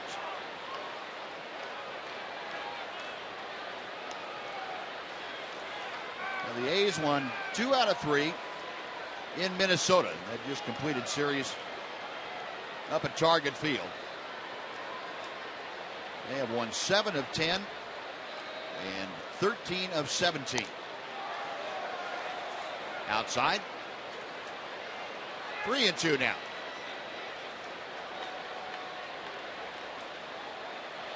Lowry hitting 3rd in the order. He'll be followed by Yoenis Cespedes.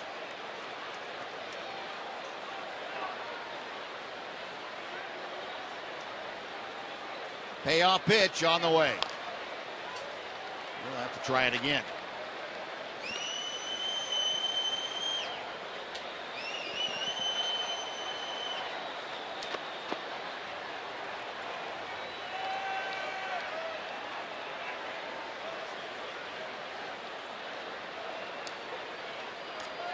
Tepish, a long look in. Tall, lanky right-hander has a sign to work with. Again, the 3-2. And again, a foul ball.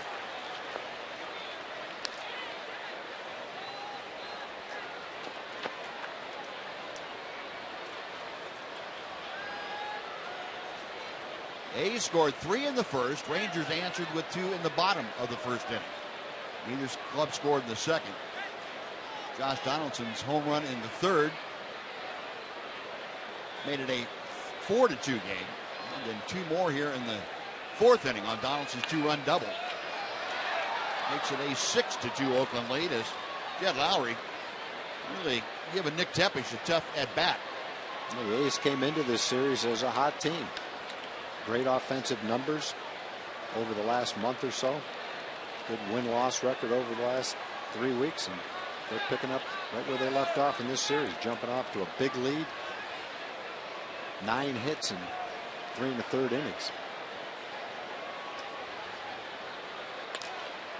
To left field, Ducey started back, now comes on in, makes the catch. Back to second goes Donaldson. That's the second out, and we'll bring up Cespedes. And there's a little bit of what we're talking about in the month of September. The A's hitting .310, that's the highest average in the month of September in the American League. Angels have been pretty hot. Red Sox, of course, the best team in the American League right now. Tigers in Kansas City, but A's at the top of the bunch in September, halfway through the month. Those numbers are going up so far today. Well, Maddox out to talk with Nick Tepish and A.J. Przinsky about what they want to do with Cespedes. And sometimes when you're in the bullpen, you don't pay too much attention to guys that you know pretty well. But in the pitchers' meetings before the first game of each series, they'll go over specifics on guys or what they might have changed since the last time we saw them and things like that. And Mike Maddox out there to give a little refresher course to Nick Tepish.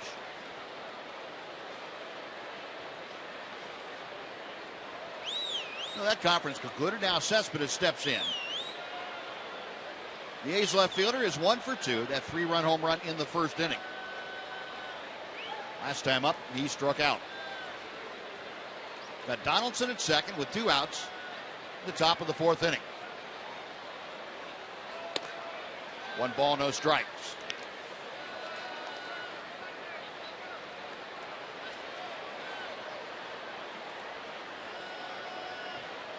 Cespedes now with 3 home runs in the month of September.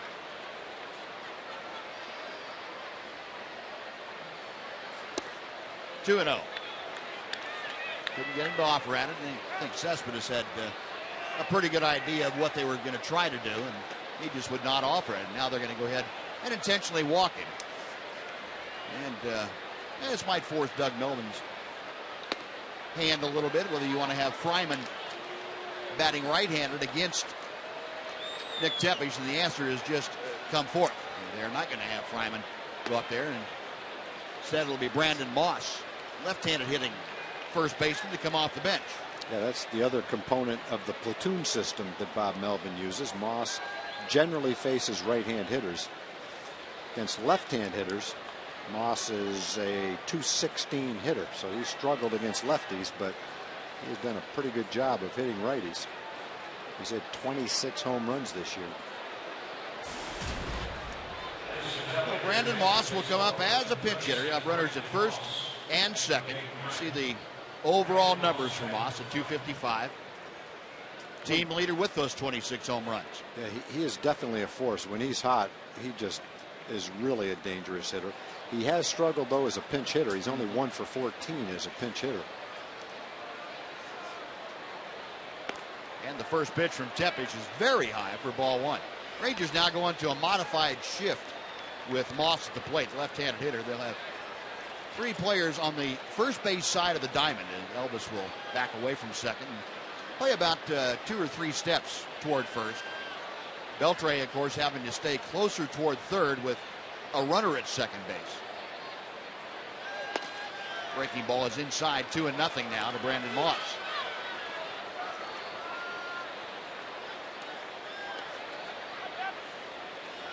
Cespedes at first. He is trailing Josh Donaldson, who's out at second.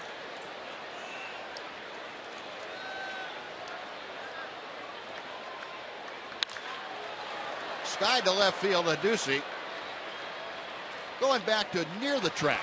Gets under it, puts it away. That will do it. A couple of runs, though, on 3 hits, 2 left for the A's. Bottom of the 4th coming up. It's the A's 6 and the Rangers 2.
Trivia question. Remember, we asked you on this date in 1934, Major League Baseball sold the broadcast rights to the World Series to the Ford Motor Company. How much did Ford pay for it? And the astounding total of $1,754,385 in today's dollars. It spent $100,000 I wrote down 25,000. Did you? Yeah. Well, that's in today's dollars. The 1 million. So 100,000. 100,000. That's 4 times more than I thought they spent. Yeah. About what Babe Ruth was making back then, wasn't it? I think he made 80,000 that one year. That was when he said he was having a better year than the president. But he should be making more money than him. That's right. A.J. Brzezinski pokes one on 2 hops out to the shortstop Lowry. He is retired, so A.J. 0 for 1, having had a sacrifice fly back in the first inning. So Straley now has retired 4 straight. And Mitch Moreland will come up. Yeah, really, the only problem Straley has had in this game was the first 2 hitters, Kinsler and Anders. He walked them both. Both of them came in to score. Adrian Beltre had the base hit to right field. That's the Rangers' only hit. AJ had the sacrifice fly, but he's settled down. Hasn't walked anybody since then. The Rangers struggling now to get base runners. And Mitch trying to get his way on base with a bunt and bunted it foul. That's something that Mitch has been working on pretty diligently for the last month or so during batting practice. Especially a team like Oakland that will put a drastic shift on against him. He'll take some extra time in BP and work on pushing that bunt down the third baseline. Well, in a game like this where you're down by 4, you just need base runners. Yeah. You don't need extra base hits. It'd be nice to get them, but you want to get them with some base runners. And if you're going to play way back at shortstop, the one thing you have to do as the hitter if you bunt is just make sure you bunt it hard enough to get it by the pitcher. Right. Angle it toward third base, and you've got a pretty good base hit. Saw Brandon Moss, who remained in the ballgame after pinch hitting and playing first base. It takes a strike at the knees. It's 1-2.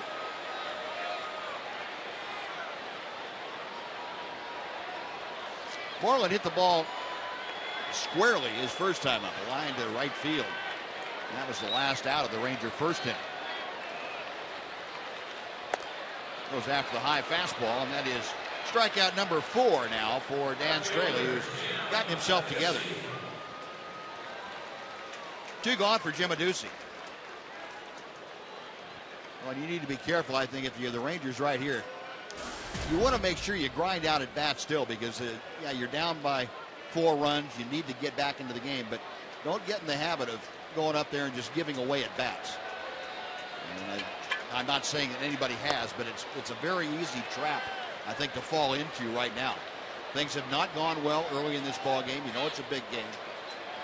But you've got to keep the intensity up as best you can.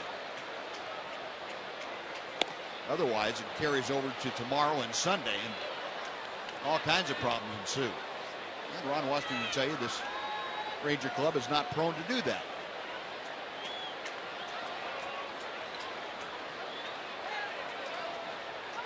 One and 1 to Adduci, who grounded to third his first time to the plate. Sinking fastball for a strike. 1-2. Derek Holland. A.J. Brzezinski having a pretty animated discussion down there.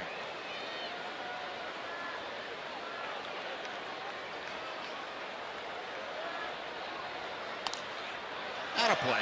Still a ball and 2 strikes. I think A.J. trying to make some points, Don, that probably been said a number of times by other people. And Mike Maddox, Ron Washington, remember. When it comes to your catcher, it has a bigger impact on a pitcher.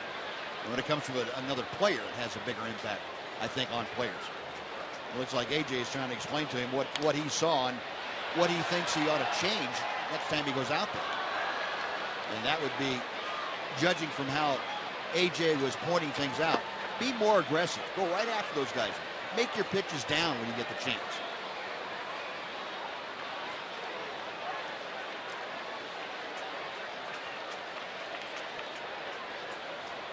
The 1-2 again.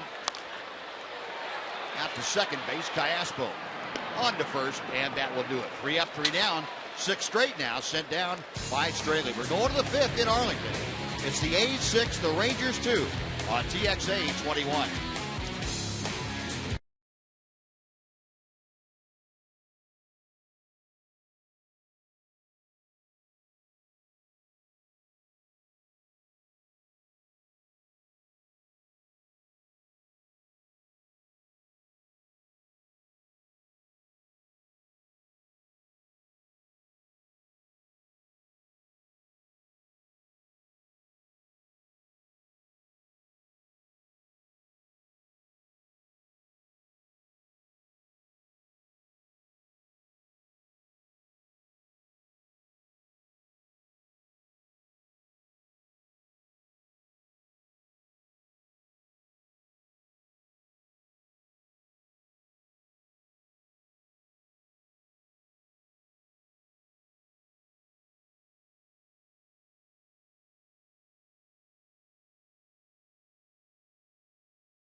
Insurance.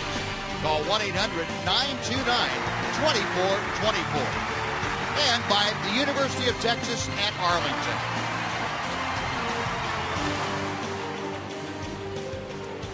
Now we go to the fifth inning here in Arlington, northern part of Arlington, and Nick Tepesch back to the hill. He will face Cayaspo, Young, and Norris. First three scheduled to do the swinging against the Ranger right-hander. Cayaspo will turn around and bat from the left side of the plate for the first time tonight. 0 for 2 is the A's second baseman. Pitch inside for ball one.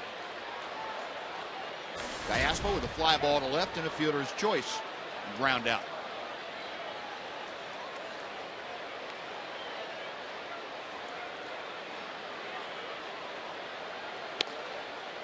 Two balls, no strikes.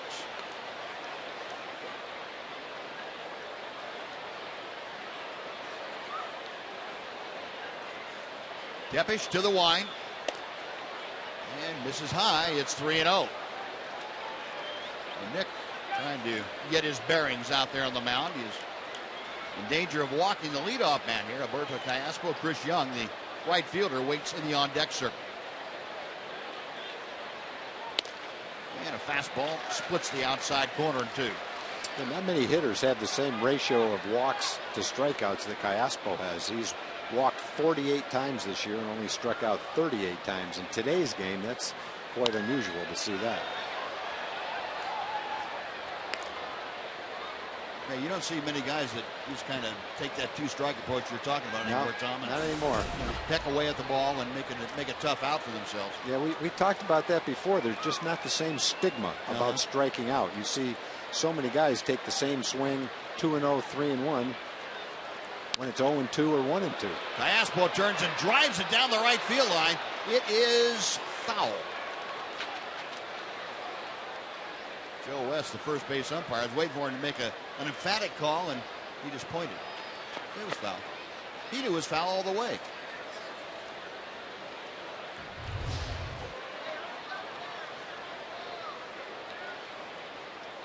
That was close. 2 feet. Yeah, you can go back to 40, 50, 60 years ago and see guys like Ted Williams and Stan Musial and Joe DiMaggio. Those guys, I think Joe DiMaggio one time hit more home runs than strikeouts. They struck out like 20 or 25 times in the season. Cayaspo draws the leadoff walk as he checked his swing on a 3-2 pitch. But he is at first, and Chris Young waiting to go to the plate just to make sure that Bob Melvin wasn't going to make a move for the right-handed hitting Young. He's going to let him hit here against Tepesch. Young has been swinging the bat pretty well, even though his overall average would not tell you that. He had gotten up over 200, 201 coming in today. That's the first time since way back in early May that he had been above the Mendoza line. 1 ball, no strikes. Tepesch just badly outside.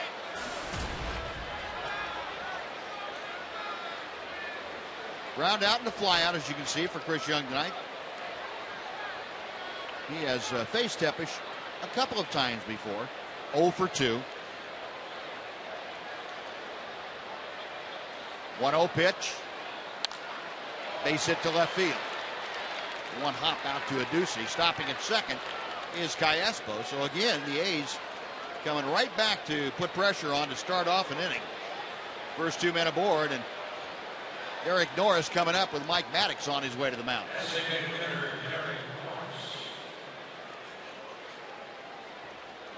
The A's scoring 18 runs night before last in Minnesota, had 22 hits in that game. Well, that's the peak of their output, but it has been very consistent, as the numbers we have shown you will point out. Cayaspo, a big part of it, over 5 runs a game on the road this year. That's the second most in the major leagues to Boston. Just looked up Joe DiMaggio's numbers just for something to talk about. 7 times he hit more home runs than strikeouts. Well, that's amazing. 7 times. The most he ever struck out in a season was 39 times. And in his career, he walked 790 times and struck out 369 times. Wow. And that's, you know, that's a power hitter doing Yeah. that. That's amazing. Well, all set to go now. Norris at the plate, 2 for 2, and he takes one outside for ball 1.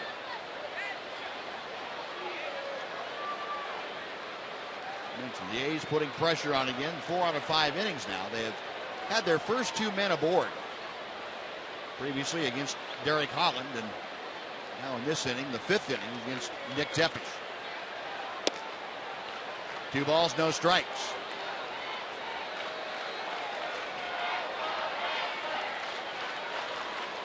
Well, Nick struggling with his command here. Walked the leadoff man in this inning, Alberto Callaspo, is his second base now. Chris Young followed that up with a single. 2-0 to Derek Norris as Tepesch gets ready. And a fastball catches the inside corner. 2-1.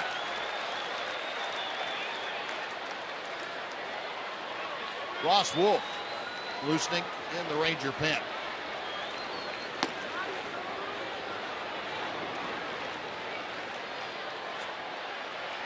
The 2-1 from Tepesch. That comes to the inside corner and evens the count now at 2-2.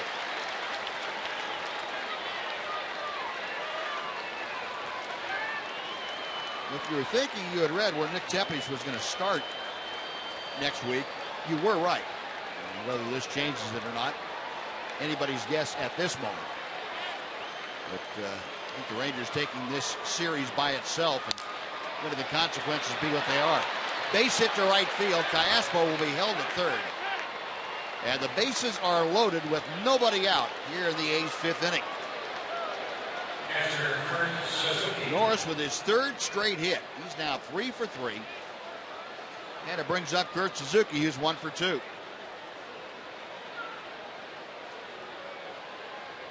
Well, the A's just keep putting the pressure on every inning. They're getting base runners. They're getting hits to drive them in. They're doing everything you can to score quick and score often.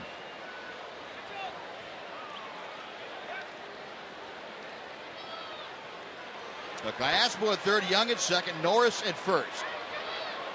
Suzuki singled to center field his last time up, came around to score. Bases loaded, nobody out in the A's 5th inning. 0-1 on the foul ball.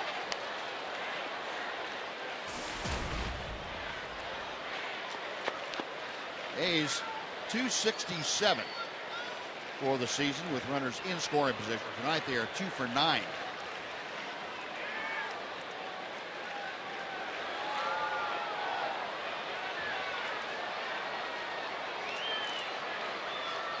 Brzezinski, the series of signs.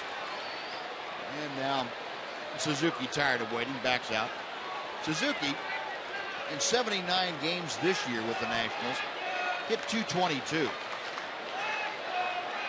And as we mentioned, up near 300 now in his time with the A's. 1 ball and 1 strike.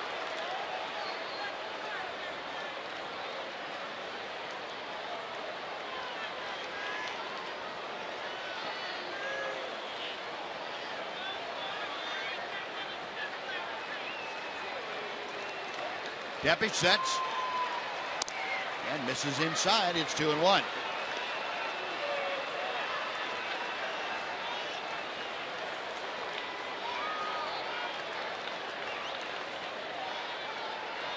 The Rangers with nobody out and the bases full, playing the infield back. They would gladly take a double play and give up the run.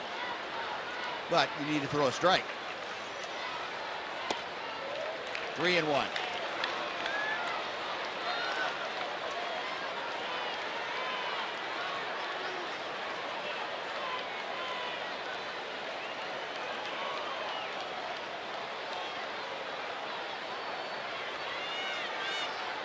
Tepe's peering in. Right-hander's trying to muster up the 3-1 pitch. It's on the way. Outside, ball 4. That walks in a run. Diaspo will come down the line to score. Everybody else advances 90 feet, and the A's take a 7-2 lead, and that's going to do it for Tepe as Ron Washington comes out of the dugout. Now, Tepe couldn't get an out here in the 5th inning after working the 4th and not giving up a run. But in the 5th, a different story. He departs with the bases full. Still nobody out. Ross Wolf coming on in. And again, we'll take a timeout. Back after this on TXA 21.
And Ross Wolf is on now to become the 3rd Ranger pitcher used tonight.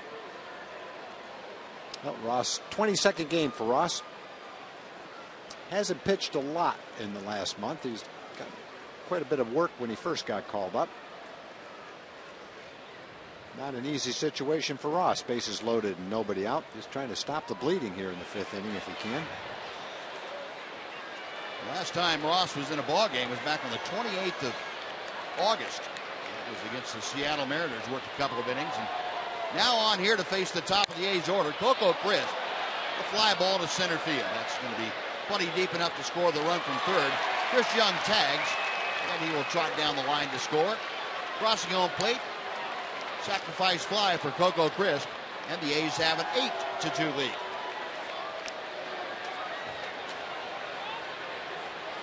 Coco Crisp with his 56th run driven in this year.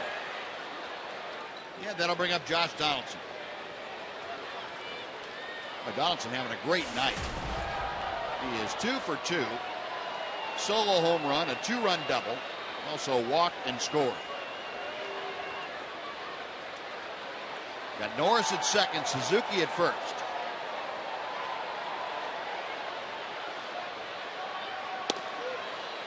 Wolf fires a strike right through there at 92.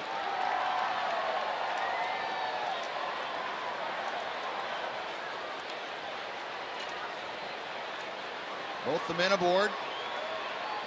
Catchers, if you will. Norris handling the DH chores tonight. Fastball inside. 1 ball and 1 strike.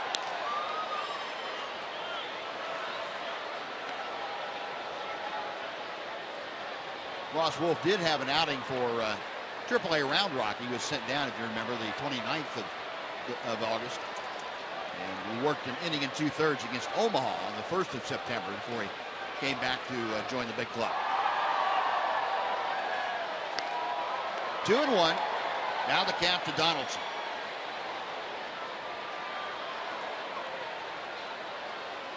Eight runs on 11 hits for the A's. 2 runs on just 1 hit for the Rangers.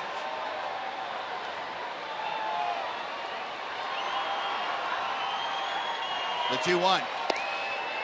Now 3-1. Donaldson hitting second in the order, trying to get aboard against Ross Wolf. He'll be followed by the shortstop, Jed Lowry. Well, this is already the fourth time now that the A's have gone through their lineup here in the fifth inning. Low ball 4, and that loads him up again.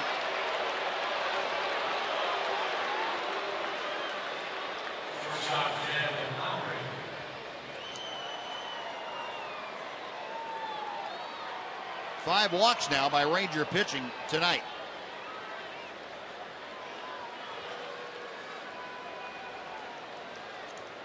Lowry batting from the left side this time. 1 for 3 here this evening. And, one career grand slam. As you can see, he's got A's teammates at every base. Could be a double play if Kinsler and Andrews can turn it. On to first, and that'll do it. That's what the Rangers needed a couple of batters ago.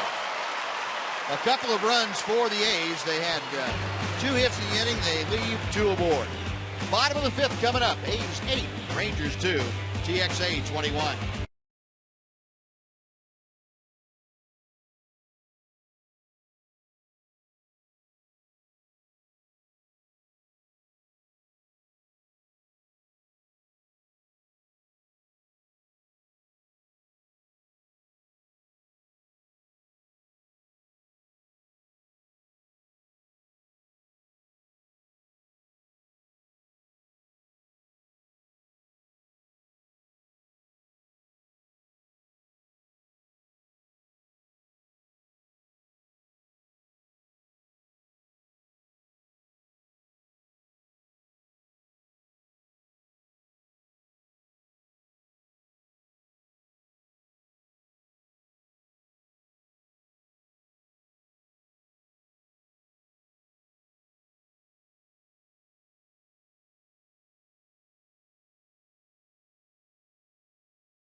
Sponsored by your Texas Ford dealer. Visit your Texas Ford dealer and drive the best-selling trucks for 36 straight years. Ford is the best in Texas. David Murphy starting off the Ranger fifth inning. Rangers now trailing by 6. It is 8-2 Oakland, and David Murphy takes strike 1 from Dan Straley. Murphy a strikeout, his first time to the plate. 1 ball and 1 strike.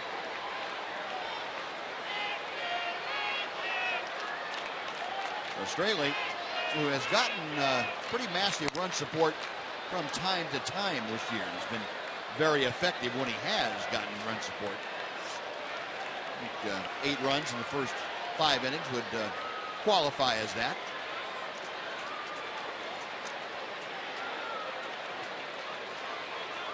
One ball, 2 strikes to Murph.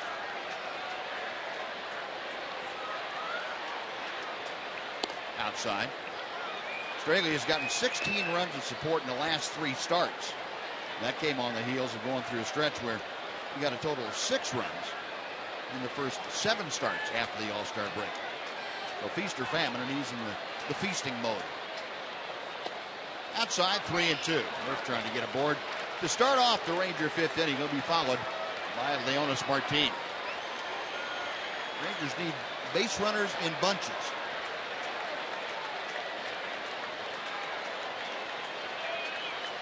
Straley's payoff pitch. Outside and high, ball 4. David Murphy draws the leadoff walk. That's the first of what the Rangers hope are many to come here in this 5th inning. Straley's only given up 1 hit. That is his 3rd walk. Rangers down 8-2. Been out hit 11-1. Otis Martin stepping to the plate 0 for 1 tonight. He had a pop foul that Josh Donaldson, the third baseman, handled. That was the last out in the 2nd inning. Now with Murphy at first, nobody out here in the 5th. Martin takes a strike on the inside corner.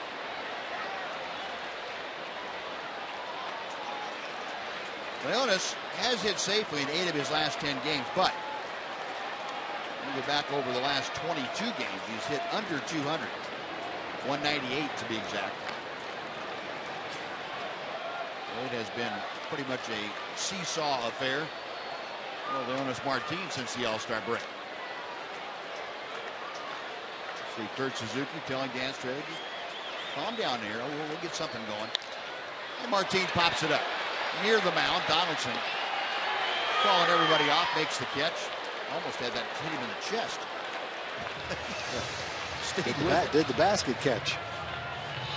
Most of the time you make that basket catch down by your stomach, don't you? Taking this route off his chin. Well, I can't do that. I don't know that that's the way he intended to catch that ball. I don't think it was. Bottom line is he caught it. Yeah. But that may not have been the way he intended to go after it. And for you young developing players, don't try that at home. Don't do it that way. No. Because he judged it right because he's a big leaguer.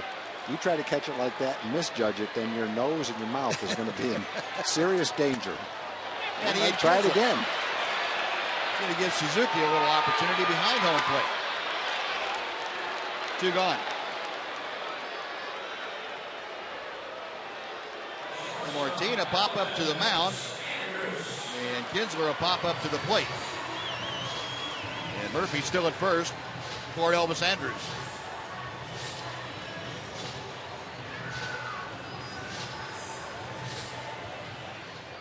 Elvis walked and scored in the first, rounded back to the mound in the 3rd inning.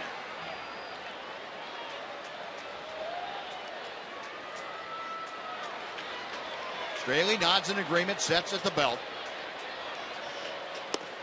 And misses low and outside with the first pitch.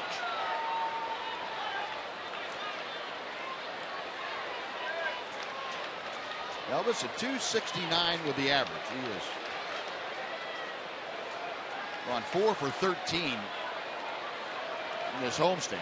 The first 3 games, of course, against the Pirates. Elvis drove in a career high tying 3 runs on Wednesday. 2 balls, no strikes.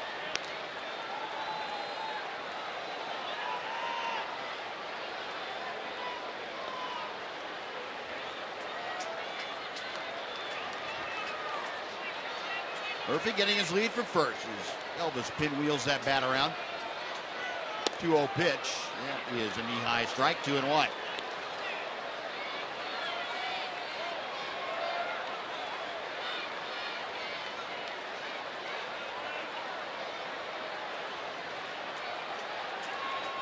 think the A's have kind of sucked the energy right out of the Rangers in the first few innings. Drive to center field, coming on. Coco Crisp makes the catch, and that'll do it. Leadoff walk, no help for the Rangers. We have finished 5. It is the A's 8 and the Rangers 2 on TXA 21.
Sunday, it is Hispanic Heritage Day at the ballpark. We'll have lots of performances out here by Ballet Folklorico, mariachis. We'll have a pregame honoring all of our Hispanic players, and that's sponsored by Kellogg's Frosted Flakes. Also, keep in mind, this weekend's games are all afternoon games, 2 o'clock on Sunday, noon on Saturday. Buzz?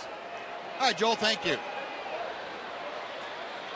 Sixth inning, and Yoenis Cespedes leading things off against Ross Wolf. Wolf came on to get the 3 outs necessary in the 5th inning.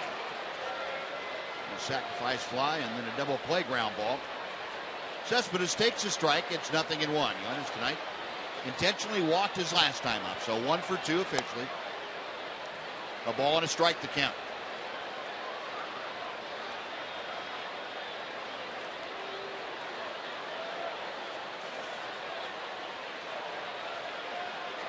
Cespedes 1 for 3 against Wolf in his career with a double, and he fouls that pitch off. So the count moves to a ball and 2 strikes. Now, the times where Ross has thrown well for the Rangers, he's been able to run the sinker down and into the right-hand hitters and get ground balls, and then use his slider away to make the ball break the other way and have some pretty good success. He's not a hard thrower. It depends on his command and the movement on his sinker. He came up when the Rangers needed some help and did a good job for him.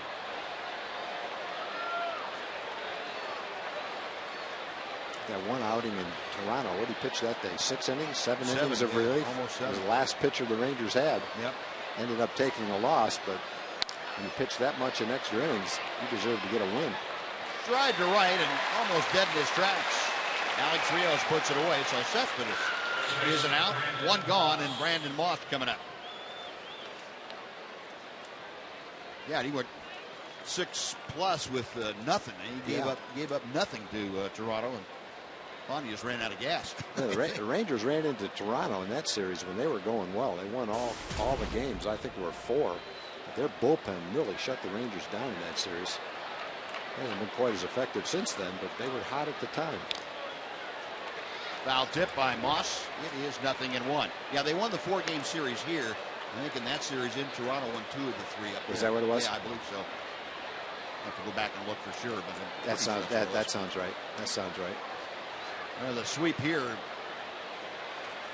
against the Rangers was the start of a downward spiral. Way inside, Moss getting back out of the way.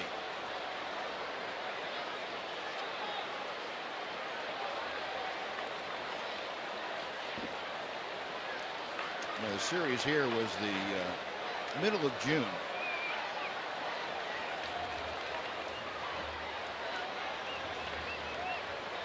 Pitch from Wolf. Rip and a miss. It's 1-2. And then the one in Toronto was just prior to that, I believe. Yeah, 6th, 7th, 8th, and 9th. And the Rangers won the last game of that 3-game series, 6-4. The game on that Saturday afternoon, the 18-inning game. That ball is hammered to right field. Going back is Rios. It's gone. Well, you could tell that ball was gone by the way it sounded. Yep, sure could. That had a little extra crack to it, no doubt about it. He hit that ball hard right on the good part of the bat. And that's his 27th home run of the year. And the A's just keep hammering away. That's their 3rd home run of the night.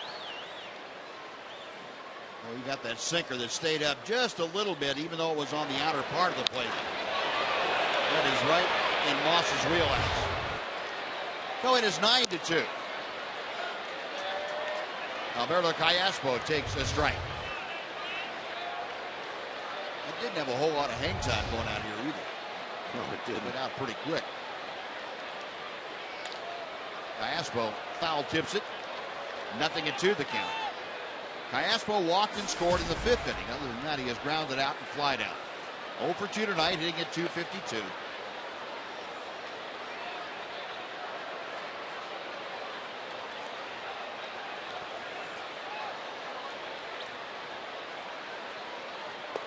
And the sinker is low and away. The home run that Ross Wolf gave up, just his 5th in 47 innings this year.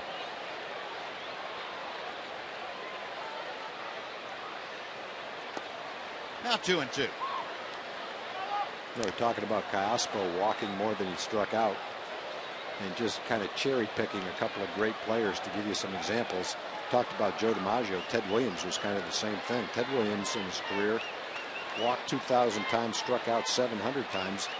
He averaged more than 100 walks and about 37 strikeouts a season. Kayaspo rifles one to right field on a hanging off-speed pitch. A home run, now a single, one out and one on for Chris Young.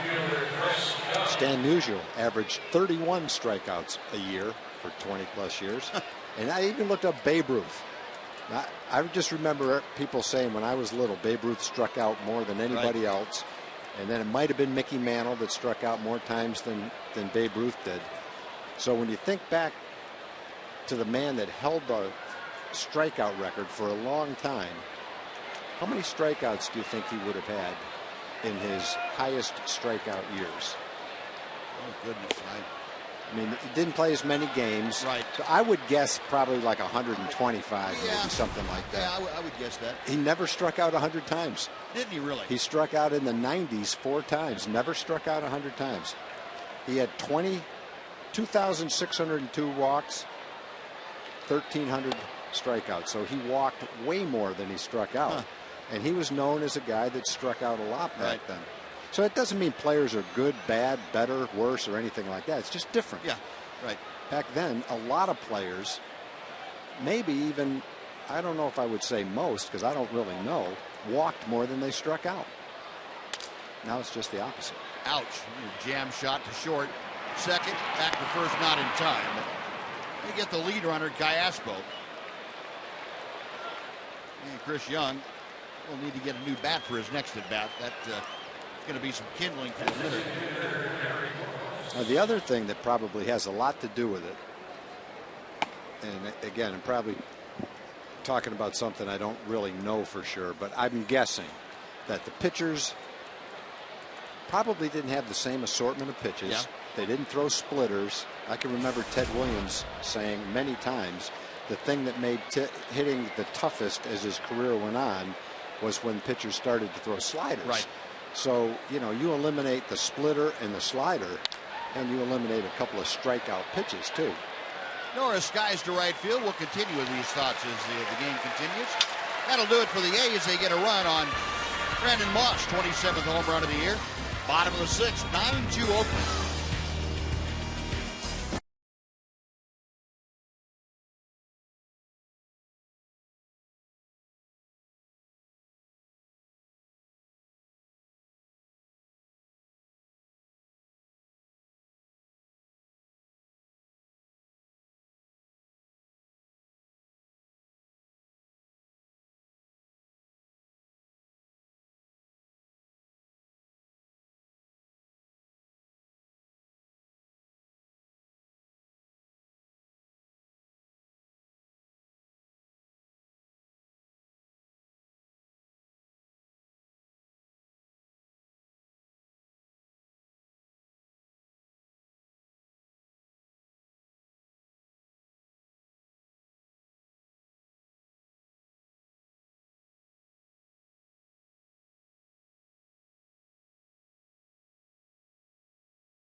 Spot is worth $1,700 and dinner for two at Sonic Drive-In.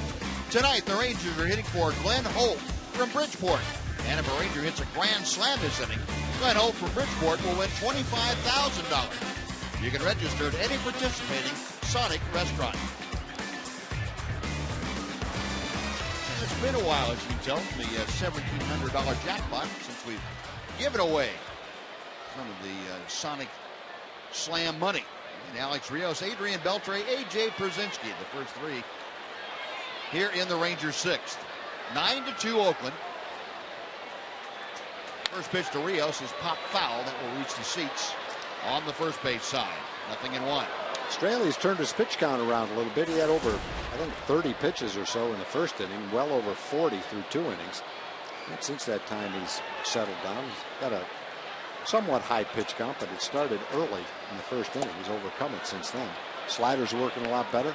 Couldn't get his slider over in the first inning. That's one of his best pitches.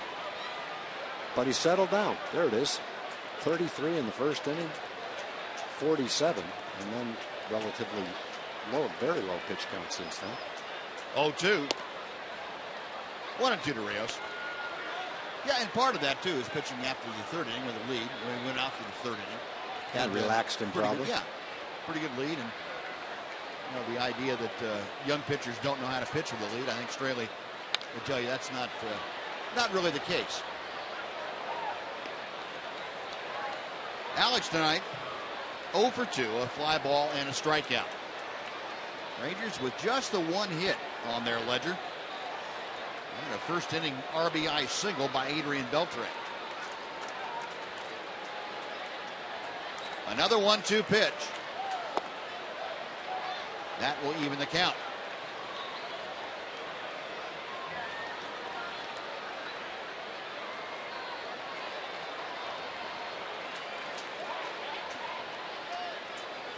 Suzuki wants that fastball away, the 2-2. And a fly ball to center. Coco Crisp in and over to his right. One gone. So even when Straley misses by a significant amount, he still gets the result he's looking for. Here's Adrian Beltre. That single back in the first drove in his 86th run of the year.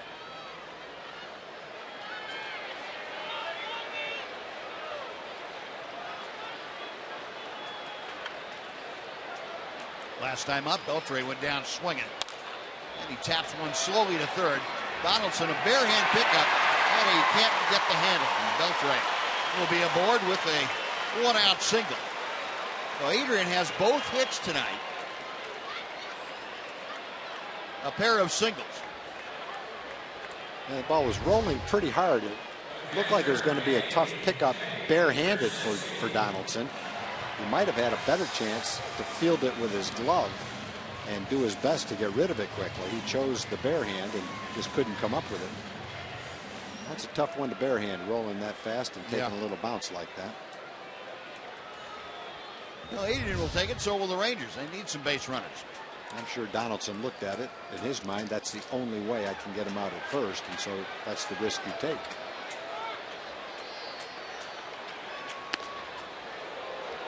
Very high and outside. First pitch to A.J. Przinsky. A.J. a sacrifice fly in the first. That plated the what has turned to be the last Ranger run tonight. Second run in the first inning. Last time up, grounded to short. 1 on, 1 out, bottom of the sixth inning.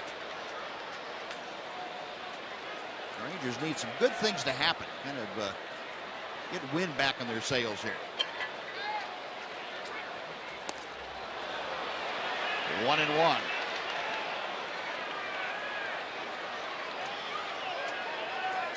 Przinsky, a .281 hitter, coming off a game yesterday that saw him with a pair of doubles. Matter of fact, the last 2 ball games, he has 3 doubles. Got Beltre there at first, not being held on by Moss.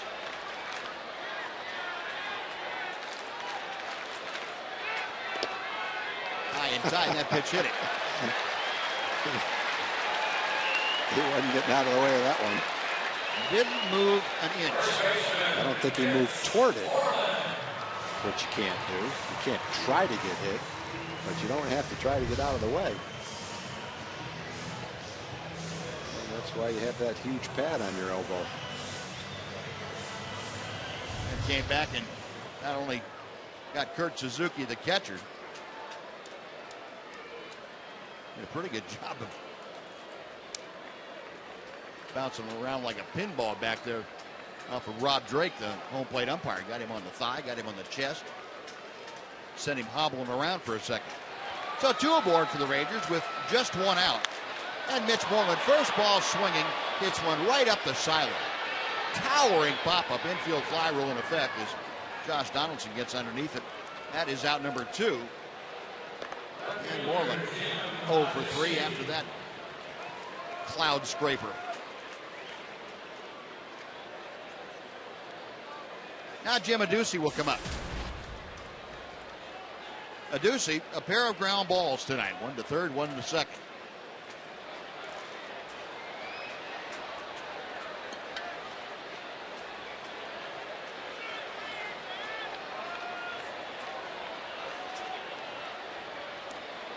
Adduci hitting out of that slightly open stance, ever so slight. He takes the first pitch low, an off-speed delivery. 1 ball and no strikes. Adduci, who made his major league debut, as Blevins and Otero starting to loosen. Otero, the right-hander. Adduci made his major league debut after 889 games in the minor leagues over 10 seasons. And you ask him about it, and said, yeah, it was well worth it. Didn't know if it was going to happen or not, but it was well worth it. 2-0 pitch way inside. And Straley now all of a sudden having difficulty again locating home plate. And Kurt Suzuki going to go out and have another chat with him. Straley up over the 100 pitch count. Next one will be 102. And quite possibly Adduci, his last hitter. 3-1 now. Got another amazing stat for you, Buzz. We were talking a little bit about it before the game. This comes compliments of Bill Chuck, who writes the Bill Chuck files. Every day he gets some very interesting tidbits around Major League Baseball from Bill. Anyway, talking about Koji Uehara, who Ranger fans certainly know from his time with the Rangers. He's now the closer for the Red Sox. He closed out the game today. Didn't get a save because it was a 4-run game. But in his last 14 1/3 innings, that is 43 outs. He's faced 44 hitters. He's given up 1 hit. Lyle Overbay had a double in an 8-1 game, and he's retired 34 straight hitters. Amazing. 3-2 pitch inside, ball 4, and that'll load him up for Murphy, and it will also bring Bob Melvin out of the A's dugout. So that is probably going to do it for Dan Straley. Losing his command once again. He worked 4 pretty good innings in between fits of control problems. And Bob Melvin out there taking the ball from the rookie right-hander. So Jerry Blevins, a left-hander, will come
They've loaded the bases with 2 outs, and that's forced Bob Melvin to go to the bullpen. And he has brought the veteran left-hander Jerry Blevins on to face the Rangers. Well, Jerry Blevins having a good, solid season. Good record for a reliever, 5-0. Good ERA, good opponent's batting average. The Rangers are going to get back in the game. Now's the time to do it. And we mentioned David Murphy pulled back to the dugout. Craig Gentry has been inserted as the pinch hitter with the bases full and 2 outs here in the 6th inning. Gentry 6 for 20 as a pinch hitter this year. And you can see the average of the bases loaded pretty stout also at 368. You've got Beltre, Pierzynski, and Adduci, 3rd, 2nd, and 1st. And Blevins' first pitch is on the outside corner for strike 1.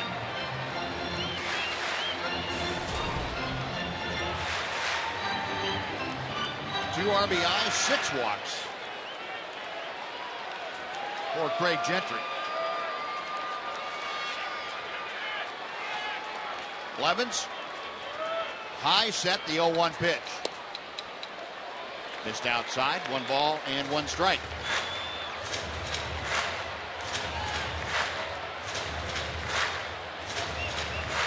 Well, the Rangers, the last 2 games against the Pirates on Tuesday and Wednesday, able to come back and make tight ball games out of what looked to be games out of hand. But it took them a while to get going, and maybe the same thing will happen here tonight. Pitch behind Gentry. I don't know how in the world he got out of the way of it. How'd he catch it? How'd he catch it? I have no idea.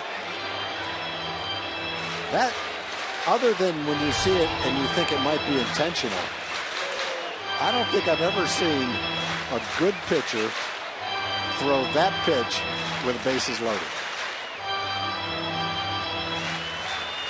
I think you have to qualify Blevins as a good, solid pitcher. Yeah. With pretty good command. And you wonder, how could he do that?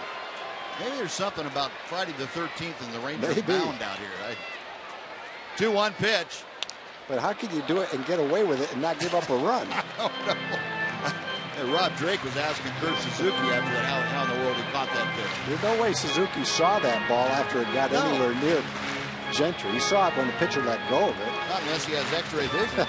He just reached out and the ball went right in his glove. Well, 2-2 the count. Gentry waiting as Blevins comes set.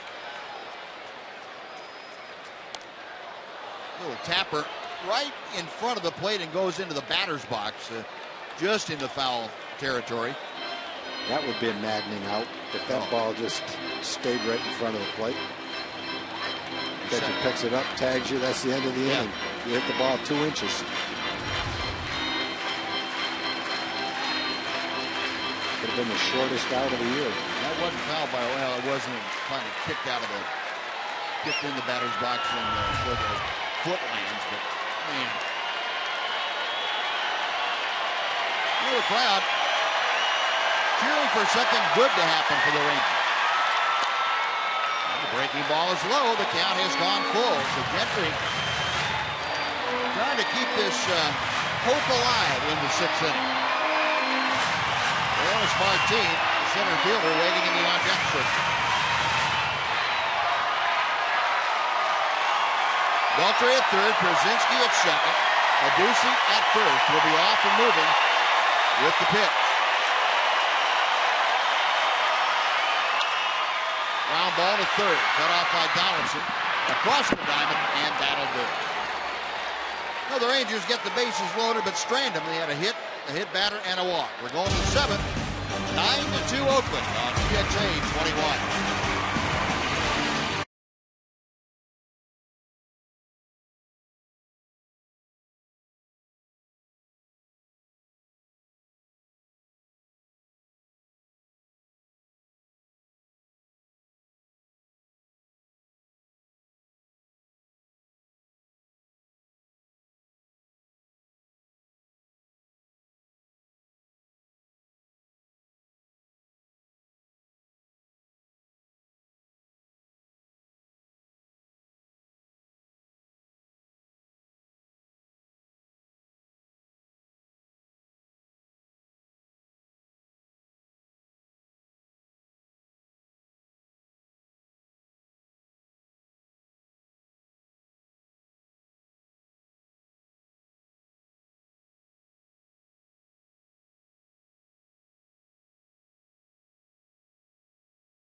time.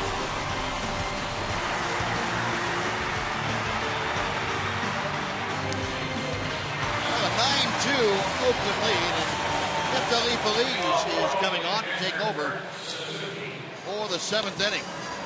Feliz, the 4th pitcher used tonight by Ron Washington. Yeah, Neffy's been pitching pretty well since he got recalled to the big leagues after a long rehab stint. 3 1/3 scoreless innings in his 3 games. He was reinstated from the 60-day disabled list on the 1st of September. And the comeback is coming along pretty well. Throwing the ball well. Occasionally you'll see his velocity back. Throwing some good changeups, some good sliders. Everything right on track. Yeah, Feliz last worked 6 days ago out in Anaheim against the Angels. Worked an inning in that ball game, gave up a couple of hits, no runs. On here to face Kurt Suzuki, the number 9 man of the order, to start off the 7th inning. And the fastball is outside for ball 1. The last 3 ball games, including tonight now, the A's 4-11 as a team, the average, and 11, better than 11 2/3 runs per game. That qualifies as hot. That'll win you some ball games right there. It should. A ball and a strike to Suzuki, who is 1 for 2 officially. He got an RBI, his 5th in an A's uniform this year, on a bases loaded walk in the 5th.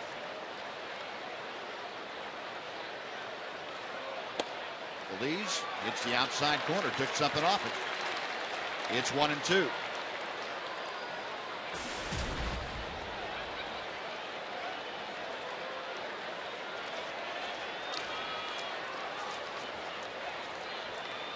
A .308 average is just the at-bats that Suzuki has had as an A this year.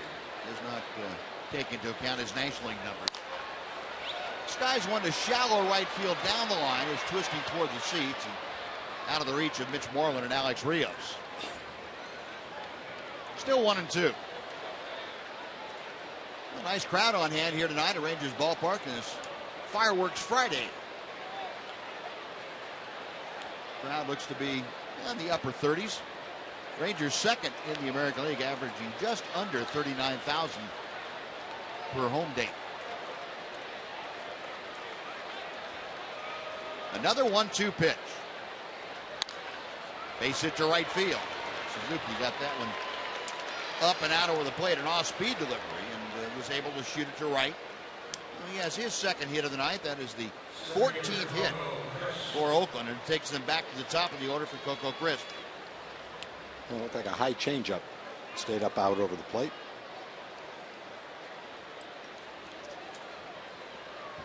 Take a look and see. Yep. Well, Moreland now playing behind Suzuki.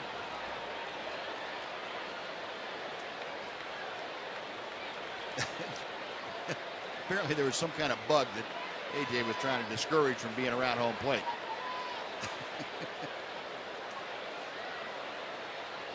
See if it comes back. We're going to get a good shot of it in HD if it comes back. One dive bombed him a couple weeks ago. Got a pretty good shot of that. Check swing by Crisp. It's a strike. Coco 1 for 3 tonight officially. Last time up had a sacrifice fly, and that produced his 57th RBI of the year. Singleton scored to get things started for Oakland in the 1st inning. 1 ball, 1 strike. Feliz, alongside the job that he did against the Angels for an inning, also had 2/3 of an inning against Oakland in that same road trip. That was back on the 4th. His first outing was here against the Twins, with an inning and 2/3. Very high, 2 balls and a strike to Coco Crisp.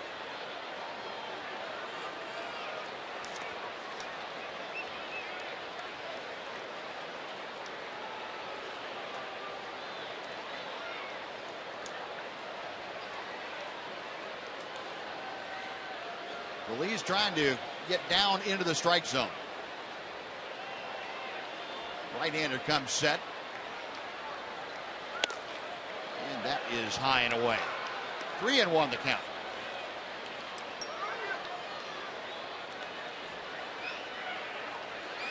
Neffy has not walked anybody in any of his 4 outings to date. In danger of maybe losing Crisp here. Down in the count, 3-1.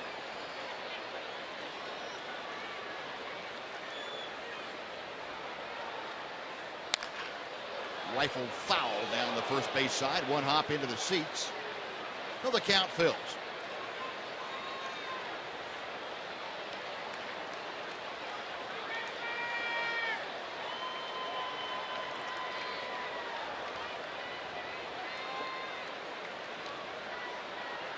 Crisp, as a left-handed hitter, 294 the average.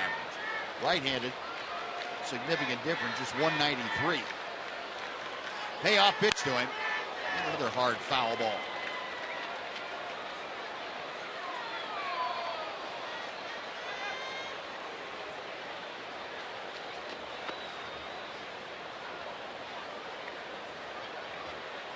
See almost all of Neffy's pitches up.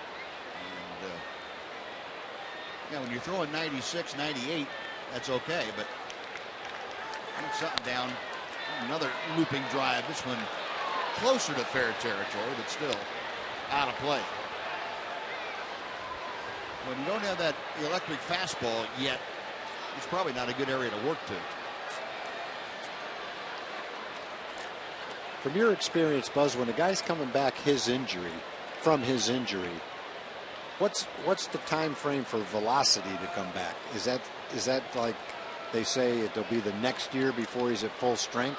Does that mean velocity wise? Yeah, I would think so. Consistency of velocity. Mm-hmm. Yeah, it comes back in fits and starts. And Chris pops it up. Shallow right field coming on. Alex Rios, plenty of time to get there. One away, and Josh Donaldson now with it.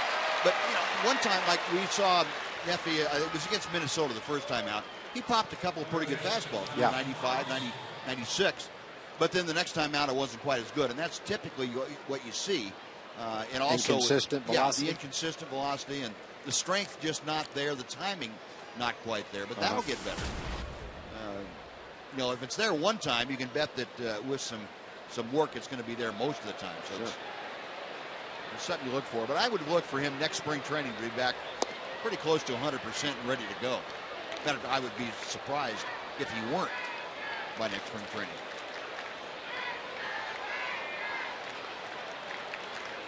Anymore, that Tommy John surgery seems like it's an improvement, not just a fix. Pretty good fastball. Yeah, got that one down, and Donaldson is swinging a miss. I mean, guys consistently come back from that now and throw harder than they did before they got hurt. Yeah.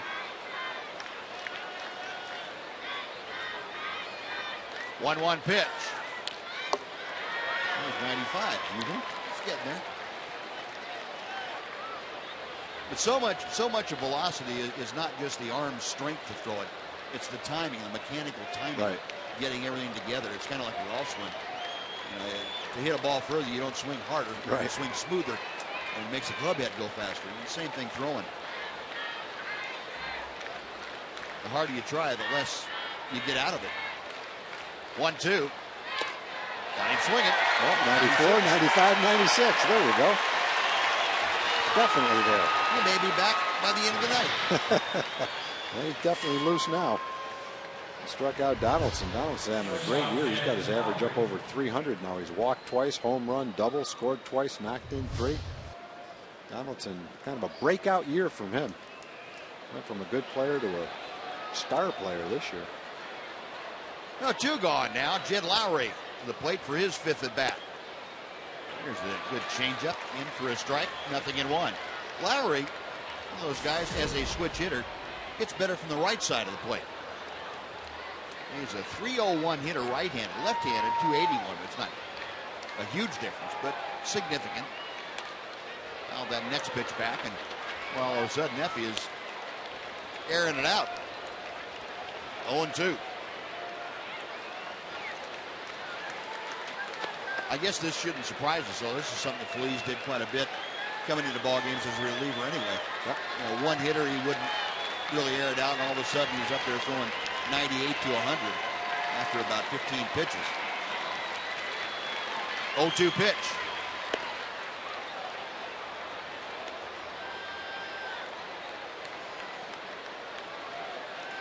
Lowry, a single in the third inning. Other than that, a couple of fly balls and a double play grounder. Got Suzuki at first base, 2 outs. Again, the off-speed pitch, and Lowry able to foul it back. Swung at it just like he threw it. Threw it slow and he swung slow. He fooled him. Just got a piece of it. Changeup looks a little better when the fastball's coming in there at 96. Yeah.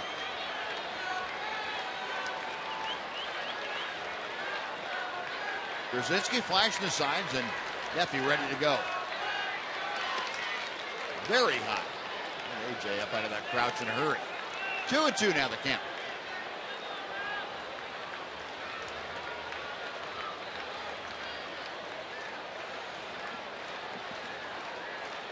In case you missed some of the scores, the Tigers defeated the Royals 6-3 tonight. This afternoon it was Cleveland downing the White Sox 3-1. Outside, and the count has now gone full. That wild card race in the American League is getting serious. Yes, it is. 6 teams within somewhere around 4 games of each other. 6 teams for 2 spots. Boston defeated the Yankees, so they keep pace with Tampa Bay. There goes Suzuki, payoff pitch outside, ball 4. And Feliz follows up his strikeout with a walk of Lowry, and now we'll face Yoenis Cespedes. Mike Maddox will go out and visit. Baltimore came back and won 5-3 over Toronto. They were down 3-0 in the middle of that ball game. You tell me that Chris Davis had his 50th home run of the year. Yep. Great year for Chris. Chris hit his 50th, and Jim Furyk shot a 59 today. There you go. Which is more impressive? I got to go with a 59. Only 6 people have ever done that. That's pretty impressive. Like you said, he did it on a par 71, but still. No, that doesn't. The point I was making, you came in and told me he was 12 under, and I was thinking, okay, if it's 72, then how'd he do it?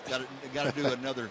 You know, he has to have another birdie to get to 59, but it was 71. So he had a bogey in there too in the last 4 or 5 holes.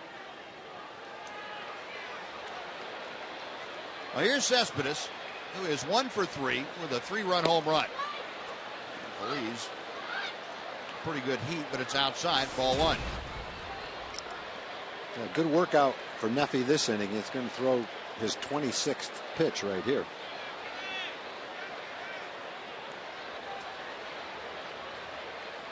Right-hander back to the plate.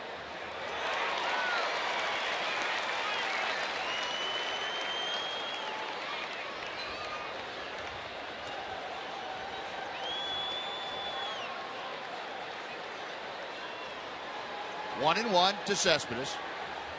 Suzuki at second. Lowry at first. 2 outs here in the 7th inning.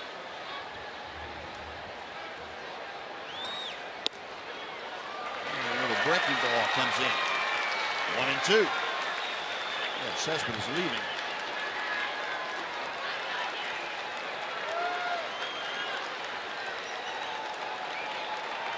The A's tonight have failed to score in only 1 inning. That was back in the 2nd. They scored at least 1 in the other 6 innings of this game, or 5 innings. Cooper on the first base side. Mitch Moreland waits for it to come down, and that'll do it. Another 0 put up. 2 stranded on a hit and a walk. Stretch time in Arlington. It is 9-2 Oakland. And please now join Chuck Morgan as he asks the folks to honor America with the singing of God Bless America. Women for serving our country at home and around the world. Tonight we invite everyone in Rangers Ballpark to join in singing God Bless America.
play. Back in the first inning, the Rangers getting their energy together.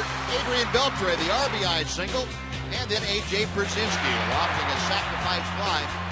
And that got the Rangers back to within one. And unfortunately, that's as close as they would get. TXU Energy, the right things right now.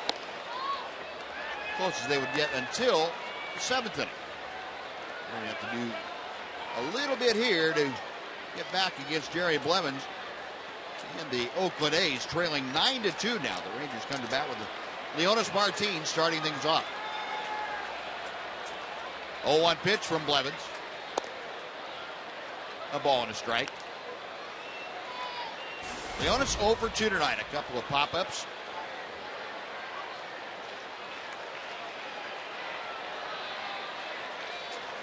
He is 0 for 3 in his career against the left-hander from Oakland, Jerry Blevins. It's a little bit low. It's 2-1. The A's 9 runs on 14 hits. Rangers 2 runs on 2 hits. Both those hits off the bat of Adrian Beltre. They have just been mauled tonight. There's a strike, 2-2 now.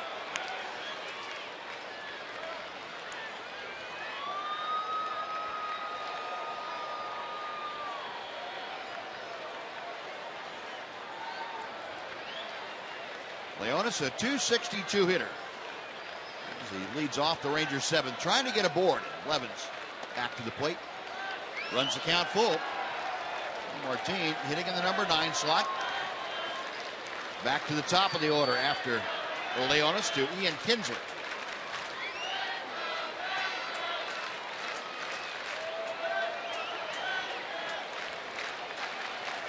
Payoff pitch is on the way. In the air to right field. Chris Young over a few steps toward the alley and makes the grab. That is out number 1. And it will bring up Ian Kinsler. Well, folks, Spirit Fest DFW is coming to Rangers Ballpark. It's going to be on Sunday, November the 10th. This Christian music festival will provide a whole day of family-friendly entertainment with performances by Third Day, Switchfoot, Peter Furler, former lead singer of the Newsboys, and many more. Tickets are on sale today at TexasRangers.com/SpiritFest.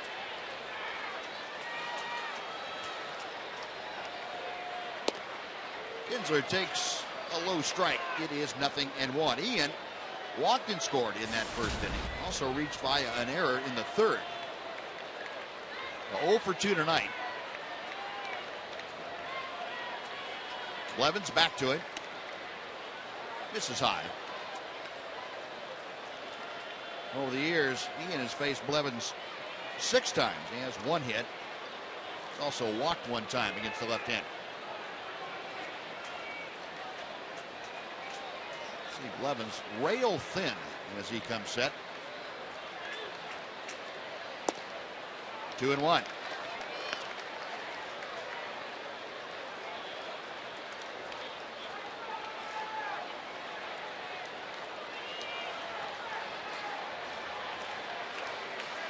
Left-hander okays the sign from Suzuki.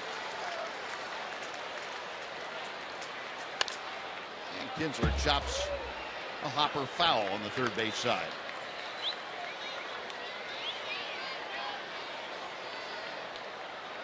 Jerry Blevins just turned 30. A week ago, as a matter of fact. Came over from the Cubs back in '07.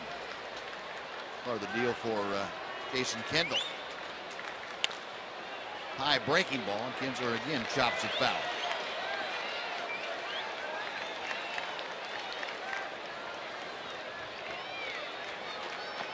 Blevins out of the University of Dayton.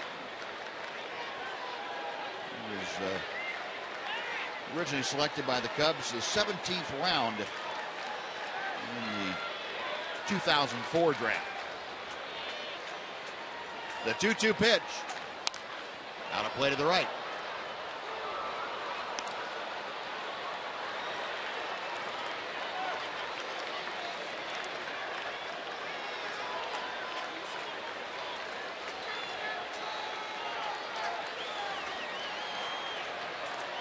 Ian digging back in there. Blevins reading the signs.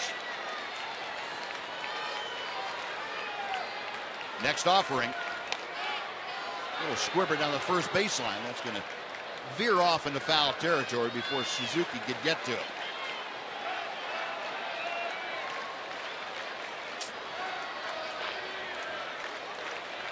Tomorrow afternoon's ball game, a noon start here at Rangers Ballpark. We will not have it for you on our air, but it will be on Fox in the central region of the country. Yu Darvish and Bartolo Colon. Matchup of right-handers. Another chop foul. Kinsler giving him a workout, isn't he? Yep.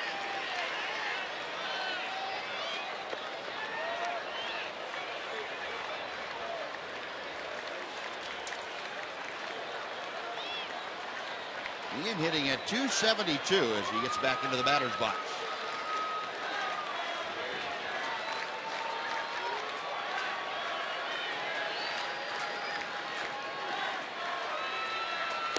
And Blevins misses outside.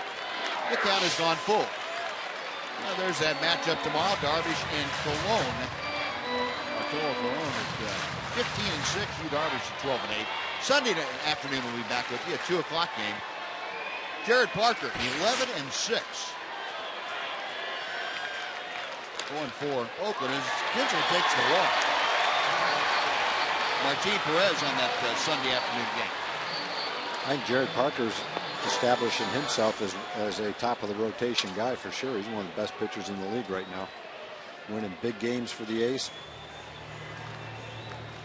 Well, Kinsler aboard with a walk, and Bob Melvin said with all the right-handers coming up, we're going to go to the bullpen. So Blevins finishes after 2/3 of an inning. He will leave with Kinsler aboard as his responsibility. We will be back to tell you about the new A's pitcher right after this in this 9-2 ball game.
Right-hander. He is on now to face Elvis Andrus with Kinsler aboard and 1 out. Oh, Otero's doing a great job for the A's. He's only been in 26 games, but numbers are pretty good.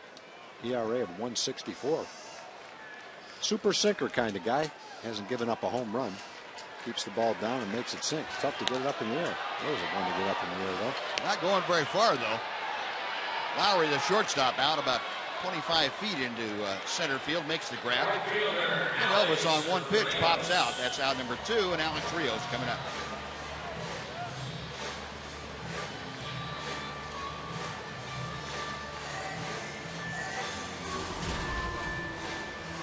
Rios tonight 0 for 3. He's flied out to center field twice, and he has struck out. Rios only has 1 at bat against Otero, and he's singled. First pitch to Alex Rios, a strike on the inside corner.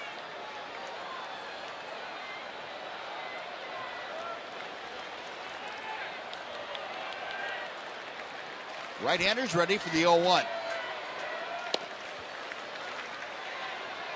Very quickly gets ahead of the count to Rios at 0-2.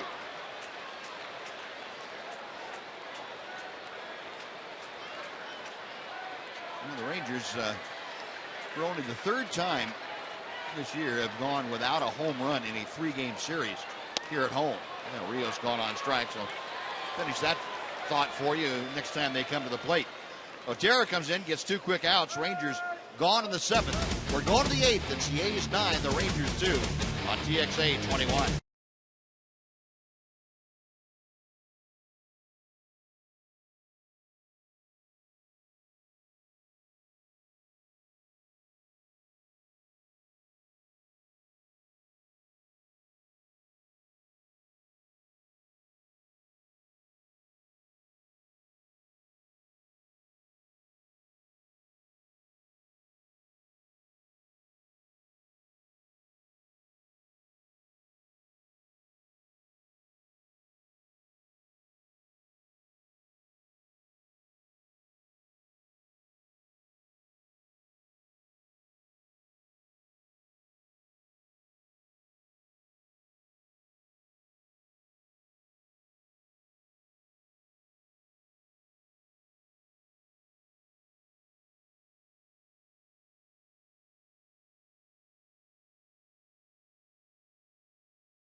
In the first, Yoenis Cespedes crunched a 3-run home run into the A's bullpen. That got the A's off to a very quick start. Cespedes with his 23rd home run. And then 2 innings later, it was Josh Donaldson going deep into the left field seats for his 22nd home run. Solo shot, and A's would add 1 more home run. And lead 9-2 as we head to the top of the 8th inning. Travis Blackley, former A and now a Ranger, on to take over on the hill. Blackley, the 5th pitcher used tonight. And the left-hander's first pitch is in for strike 1 to Brandon Moss. Moss entered the game as a pinch hitter in the 4th inning. 1 for 2 last time up. Hammered his 27th home run of the year. Out over the Ranger bullpen in deepest right center field. There are the numbers for Travis Blackley.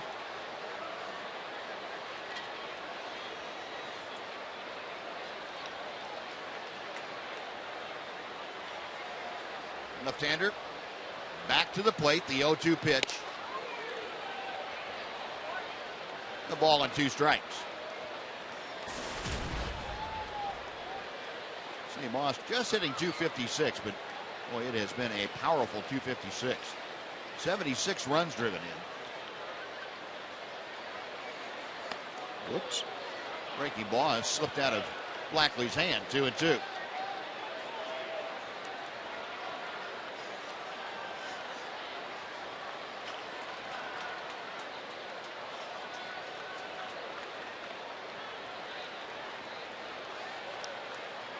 Left-hander gets ready. And the 2-2 pitch. Just missed low and outside. Moss checking his swing. So the count has gone full. Following Moss in the order, the switch hitting second baseman, Alberto Callaspo.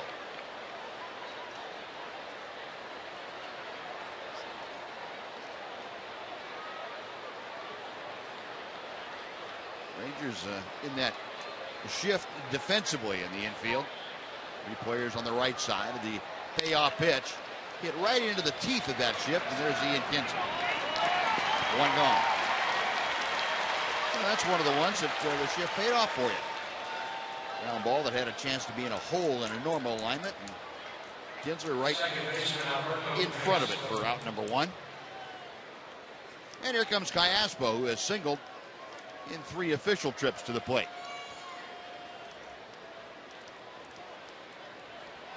Flipping back around to hit from the right side of the plate.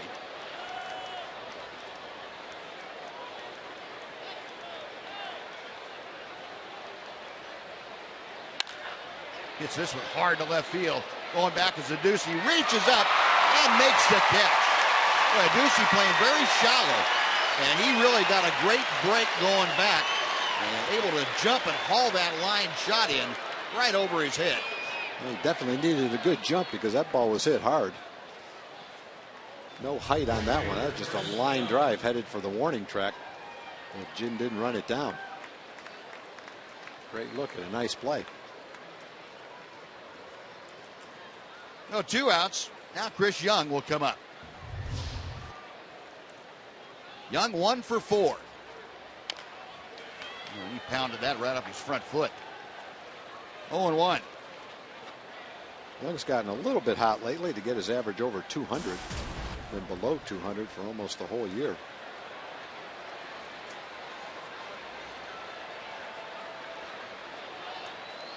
$11 home runs and 36 RBI. His base hit came in the 5th inning. Came around a score in that frame also. 0-1 as Blackley sets.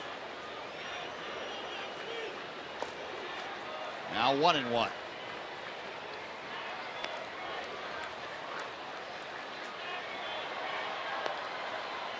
And the Rangers with Young up there going to a shift of their own for the right-handed hitter. Wave and a miss. It's 1-2. Don't see many right-handers that you have a shift in the infield on, but the Rangers have done it here against Young with Kinsler over on the third base side of second. Used to do this to Vlad Guerrero. Right-handed hitters, but not many right-handed hitters are that much of so much of a pull hitter that you can do that. 1-2 pitch to Young, and he pulls it foul. We'll try it at 1-2 again. Young, the former Arizona Diamondback, out over to shore up the offense and give him an everyday right fielder / center fielder. It just hasn't worked out the way that Young and the A's had hoped, although as Tom told him, he's getting things back together here late in the year. Pitch fouled away. Well, Young has never been a guy that's hit for a high average. He's shown some pretty good speed, and he's had a year where he hit 30 home runs, a couple of years where he hit well into the 20s. Just hasn't been able to get it going on any kind of a consistent basis.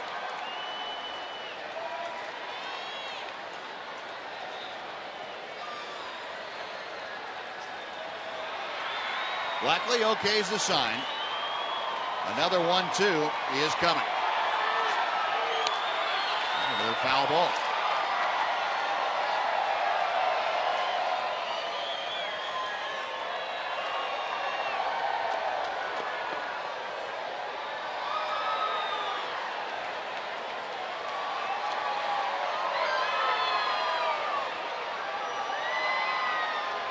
AJ going through the signs again. And Blackley finally sees one that he picks out. Got him swinging. Through the fastball bomb, and it's a 1-2-3 inning. That's the first time tonight that the A's have gone down in order. Bottom of the 8th coming up. Rangers trailing 9-2 on TXA 21.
Wow, that may be one of the least filled in box scores I've seen from the Rangers this year. Ian and Elvis had walks in the first inning. They both scored runs. Adrian's got 2 hits, one of them scoring a run, and then a sacrifice fly. That's been it. Gentry came on as a pinch hitter. Sorry we don't have more to show you, but that's what's happened tonight. The A's have been extremely dominant. And we go to the bottom of the 8th inning. Adrian Beltre to start off against the new pitcher, and it's left-hander Brett Anderson. Fires ball 1 inside. Anderson back off the disabled list for the last couple of weeks now. Getting some work in, coming out of the bullpen. And a starter almost all of his career, but coming back, no spot for him except out of the pen. They're using him in kind of long stints. He's actually had 3 3-inning saves. So he's not just coming in and pitching an inning here and an inning there. He's coming in and staying in there for a while. So he's throwing the ball pretty well, though. He popped that last fastball at 94. Always had the good curveball. I'm sure the A's envision him back in the rotation next year. Yeah, I would think so. One of the bright young left-handers in the league. Just had a lot of injury problems. 2-2 the count to Beltre. Adrian, as you saw, 2 for 3 tonight. Takes that good hook, low and in, and the count is now full.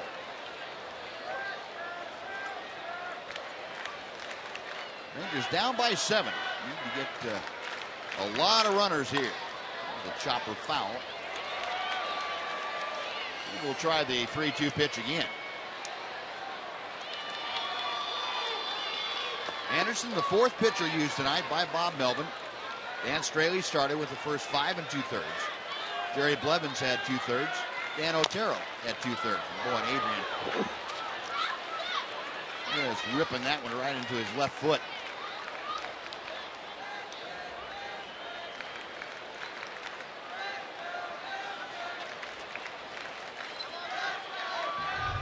Maybe get a new bat.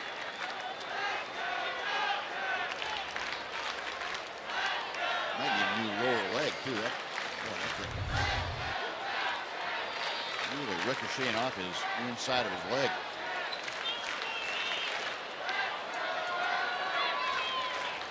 Anderson again with a 3-2.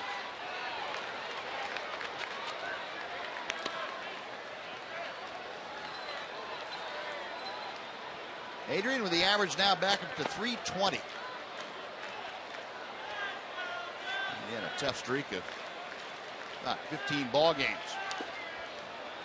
Swing and just did get a piece of it. Well, the count remains full.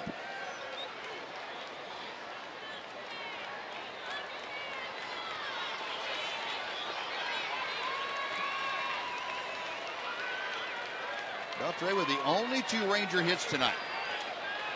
Drove in his 86th run of the year in the first. Then he takes low and inside, ball 4. A 10-pitch walk by Brett Anderson, worked by Adrian Beltre. And it'll bring up A.J. Przinsky.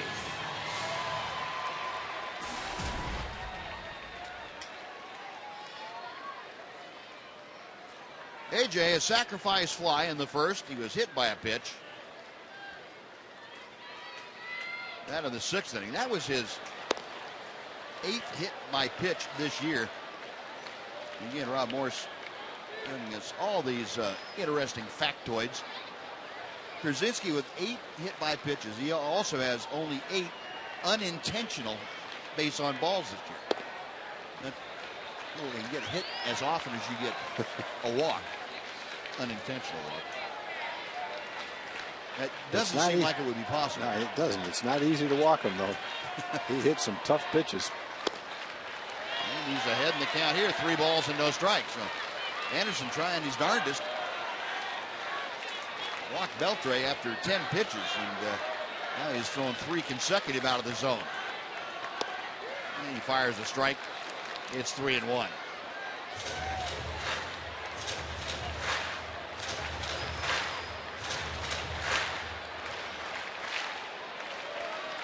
Next pitch to Przinsky, right down the middle. A.J. taking all the way, and in a 9-2 game, you can understand why.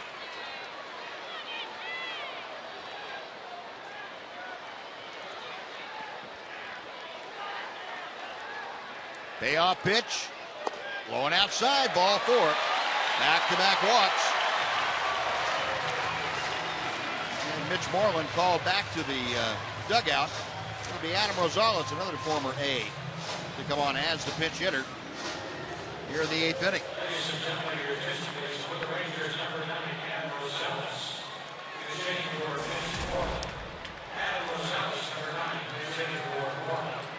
I hope that Anderson's not hurt, but here comes the trainer. Boy, that's the last thing that poor kid wants. Yep. And Kurt Suzuki went out there immediately, and Brett Anderson talking to him, and Suzuki kind of looked over to the dugout as if to say, hey, we need some help out here. He's definitely going to make a pitching change. I hope it's not anything related to his arm problems.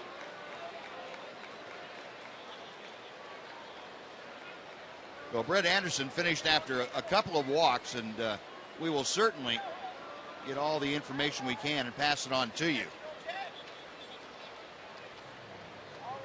Anderson down the tunnel and back up to the clubhouse, and he will be, I'm sure, examined up there and tended to very quickly. So there'll be a pitching change, and due to an injury, the new pitcher will have all the time that he needs to get loose. Rob Drake, the home plate umpire, out there making a notation on his card, and Bob Melvin trying to decide who he wants to bring in. One thing about it this time of year, the A's have a very full bullpen, as the Rangers do. They have 11 men in their bullpen. And Bob Melvin saying, who'd we get? It's going to be, it's like the right-hander Jesse Chavez coming on. It will be. So Chavez, the right-hander, will take over for Brett Anderson. And he will get, as we mentioned, all the time that he needs. While he comes in and begins his warm-up tosses, we will take a timeout and be back to Rangers Ballpark in Arlington with the A's leading 9-2 here in the 8th inning. Timeout coming up. Be back right after this.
Noise here in the bottom of the 8th inning.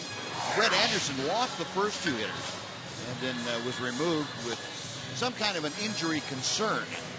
And Jesse Chavez taking all the time that he needs to get loose coming out of the bullpen. And Chavez has only appeared in 1 game in the last 19 for the Athletics. That goes back to the end of August. So underutilized Jesse Chavez. He will be on now to face the Rangers. Well, they've had good starting pitching, and obviously when you have good starting pitching deep into ball games, the guys that are used as longmen don't get much work. The A's have been playing pretty good baseball, means they've had leads, so they pretty much turned it over to Sean Doolittle. maybe around the 6th, 7th inning, sometimes a little bit later than that. The bullpen late inning guys have done a good job all season long. And looking down into the on-deck circle, it looks like Ron Washington has decided not to have Adam Rosales pinch hit. I don't know whether Rosales was actually in the game or not. I didn't hear that he was announced. I was too concerned with Brett Anderson and what he was doing. So we'll have to wait for official word. But in any event, Angel Beltre is going to be the pinch hitter, either for the pinch hitter, Rosales, or for Mitch Moreland. And you would think that if Rosales had not been announced, that he would have just been pulled back and Moreland would have hit against the right-hander Chavez. So I'm going to assume that Rosales was announced, and therefore Beltre will be pinch hitting for Rosales. Well, late inning guys for the A's, whether it's Balfour, Cook, Doolittle, they pitch a lot. And they've had a lot of leads where they wanted their key guys in there. They've all pitched around 60 games. A guy like Jesse Chavez just doesn't have a lot of opportunities. He's got a good arm. When he's come in, we've seen him pitch pretty well. So Chavez will face Angel Beltre. Beltre with those numbers at 263. No home runs, a couple driven in. Up there with Adrian Beltre at second. A.J. Pierzynski at first. Nobody out here in the bottom of the 8th inning. Chavez appearing in his 5th game of the year against the Rangers. They roughed him up pretty good. Beltre takes the pitch high for ball 1. Chavez has 1 loss against the Rangers this year. He's given up 5 earned runs in 8 innings of work. The Rangers have probably had as much success against him as any team. Keeps the ball in the ballpark. He's only given up 3 home runs in 50 innings.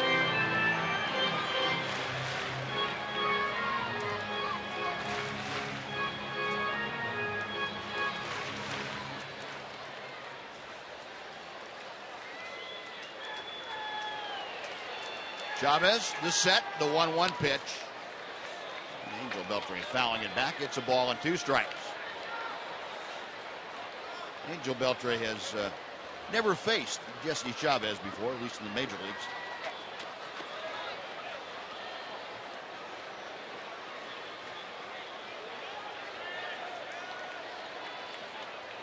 Right-hander ready once again. And a high fastball is fouled back. Angel up there hacking. Fouling off a couple of pitches, making Chavez work a little bit.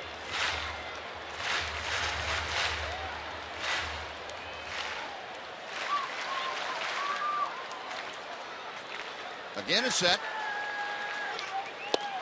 And the pitch inside, 2-2.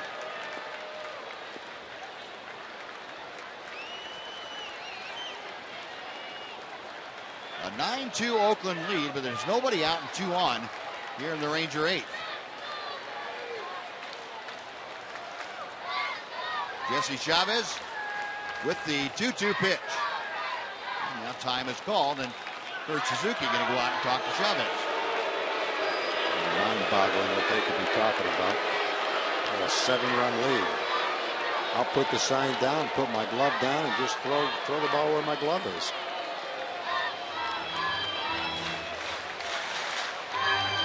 I know it would surprise you, but sometimes pitchers tend to overthink a little bit. I think that's kind of what going through Bob Melvin's mind, an old catcher himself.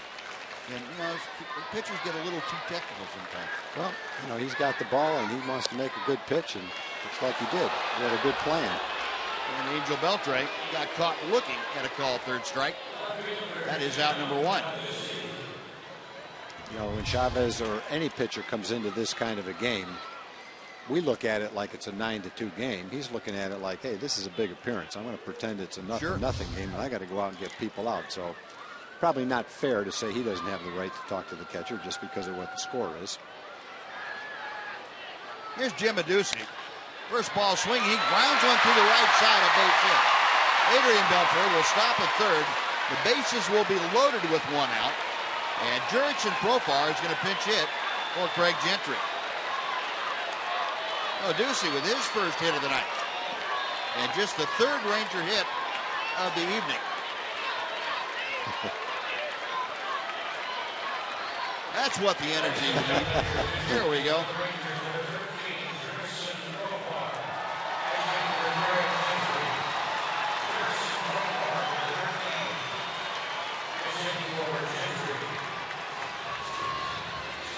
Well, Profar, the switch hitter, coming off the bench. Good pitch hit for Gentry. Gentry pinch hit in the 6th inning for David Murphy, who grounded out to third in his only at bat. Now Kurt Young out to talk to Chavez and Suzuki to make sure they are aware of what the report was on Profar, what they were going to try to do with him. Kurt Young is kind of like a ventriloquist. He doesn't need to put his hand over his mouth when he talks. Jesse Chavez had his glove over his mouth so he couldn't tell what he was saying. I was trying to read what Kurt Young was saying, but I couldn't do it. Couldn't do it? No. Chavez must not be able to make his lips move in a way where you can read his lips. That's why he puts his glove over his mouth. That's something you never used to see, Buzz. No. Did you ever put your glove over your mouth when someone came out to talk to you? Not when they came out to talk. I used to put it over my mouth after when I you wanted to scream? Yeah. After I gave up a home run, I'd yell for it. I guess back then cameras weren't quite as invasive as they are now. No. I can't blame the guys. Get the camera right in their face, and a lot of times you can read the lips of what the people are saying out in the field. So to counteract that, they put the glove over your face so you can't see their lips. And Chavez falling behind 2-0 to Profar. Jurickson a .236 hitter. And a tailing fastball hits the outside corner. Jurickson 5 home runs, 25 RBI. Has the bases full of Ranger teammates. And ball 3 is low.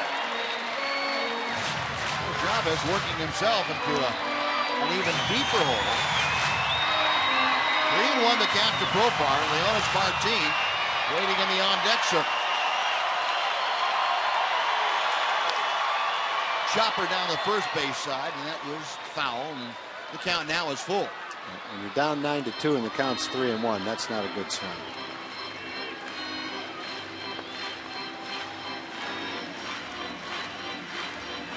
Yeah, you don't have to protect the plate on 3-1. You got to get a better pitch than that, and that's something you learn as a young player.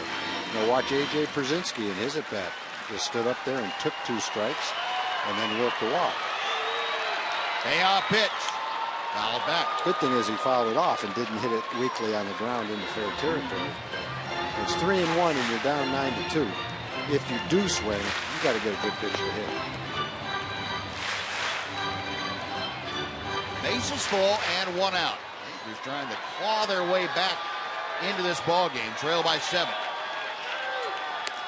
Call strike 3. Profar backed away from the inside fastball, and he is caught looking. They're both Angel Beltre and Jurickson Profar caught watching a third strike pass by. That's got to be borderline. It is right at the top of the strike zone. Technically it's a strike, but very tough pitch for a hitter. Chavez made a good pitch, made a couple of good pitches. Well, now it'll be up to Leonis Martin if the Rangers are to score in this inning.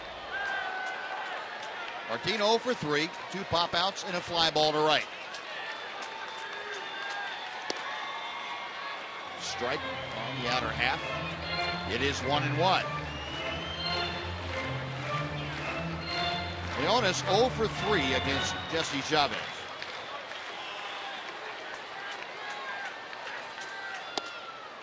Now 2-1.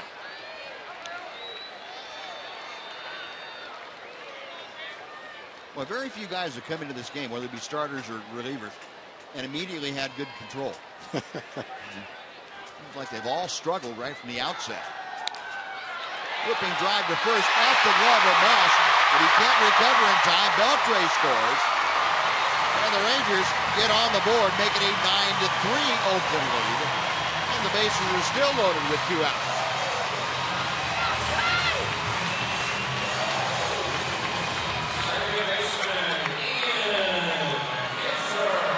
See how that That's going to be scored. Moss looked like he played it as though he had it in his sights the whole way. And the ball kind of surprised him. It wasn't hit all that hard and just skittered away from him far enough to allow everybody to advance 90 feet. So Melvin out to take the ball from Chavez. Allows the run to score. That'll do it for the right-hander. And again, going to the right-hander coming out of the bullpen. So we'll tell you about the new pitcher when we come back. Rangers now cut the lead to 9-3 and look for more here in the 8th inning. Back after this on TXA 21.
Bringing in the big guns from the bullpen now. Ryan Cook, their right-handed setup man, on to take over with the bases full and 2 outs. Yeah, early in the season, you probably wouldn't see Ryan Cook in this situation. But late in the season, and kind of speaks to the importance of this series and this game, Bob Melvin is not taking any chances. He knows he's got a big lead, but he wants to do his best to keep it that way. So he's bringing in the setup man, Ryan Cook. Ryan Cook made the All-Star team last year as a closer. Grant Balfour assumed that role late in the season. Now they form a pretty good 8th and 9th inning duo.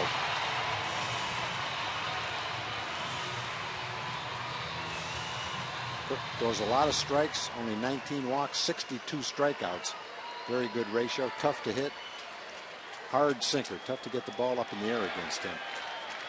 Ian Kinsler 0 for 2 this evening with a couple of walks. And he takes low and inside for ball 1. Kinsler walked in the first and scored. Walked in the 7th. Also reached via an error in the 3rd inning. Way inside. 2 balls and no strikes. Telling you, there's something about Friday the 13th in that mound tonight. Scaring guys from coming in and throwing strikes.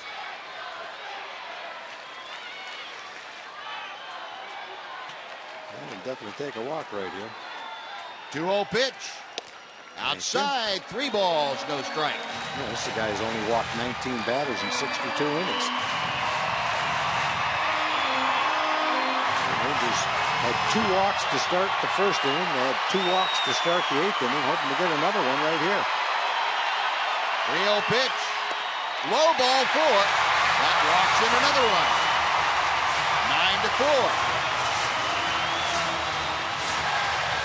Kinsler with his 3rd walk of the night gets the RBI, his 62nd of the year. And it brings up Elvis.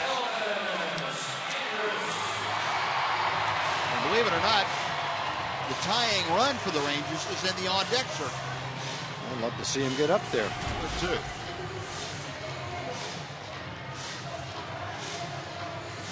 Elvis having a great year in these situations. 6 for 15 with the bases full.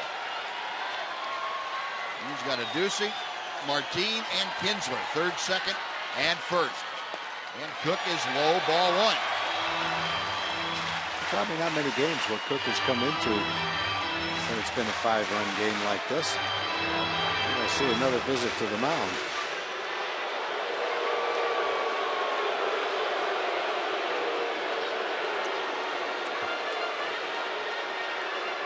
Let's see if Ryan uses the glove over the face. Suzuki doesn't have to worry about it. No. I know Kurt doesn't put his hand over his face. Looks like Ryan doesn't either. Well, and all you're saying is yes or no. And that's nodding your head. Yeah. You can't block that, can you?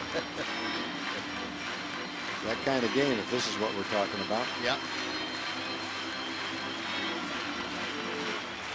1 ball, no strikes the count. Elvis back in. Cook ready to work. And a fastball knee high at 96. 1-1. Oh, now Elvis can go to work. Good speed on the base paths. Line drive, base hit right field. 1 run is home. Here comes the runner around third. Martin, the throw's cut off. Martin scores. Elvis Andrus with a 2-run single. It's a 9-6 Oakland lead.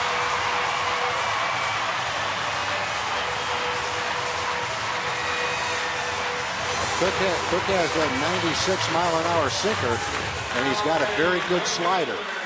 He finally threw a strike with his sinker to run the count to 1-1, but then he hung the slider. This ball is going to be right in the middle of the plate, and Elvis ripped that ball into right field. Hard hit ball. Gary Pettis, very aggressive at third base, knew he had a good runner, Martin at second base, and he waved him home all the way.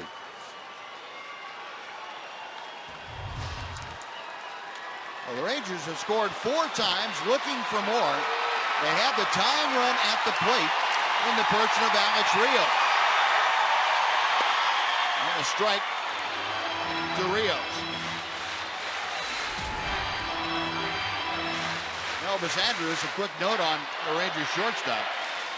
2 or more RBI in 4 of his last 7 ball games. High and tight, 1-1. Elvis had the 3 RBI game here on Wednesday afternoon. He is on quite a roll. Bob Melvin, not the most comfortable spot to be in right now. Inside, 2-1.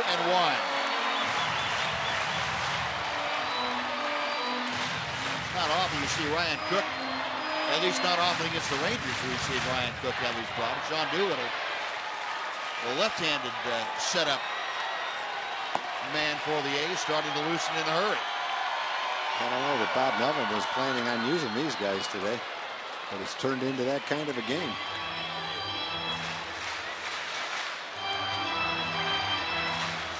Two balls, 2 strikes to Alex Rios. Rios 0 for 4 tonight.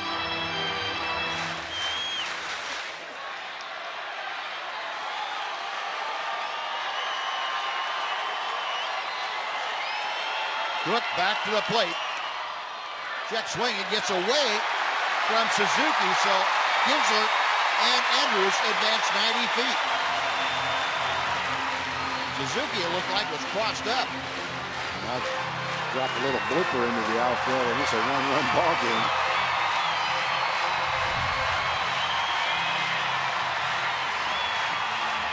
He just missed it. Yeah, that's a fast ball. A 3-2 with 2 outs. Payoff pitch from Cook. Fouled away.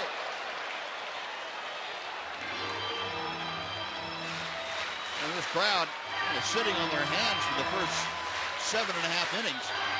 All of a sudden, it has broken loose here tonight. They are fired up.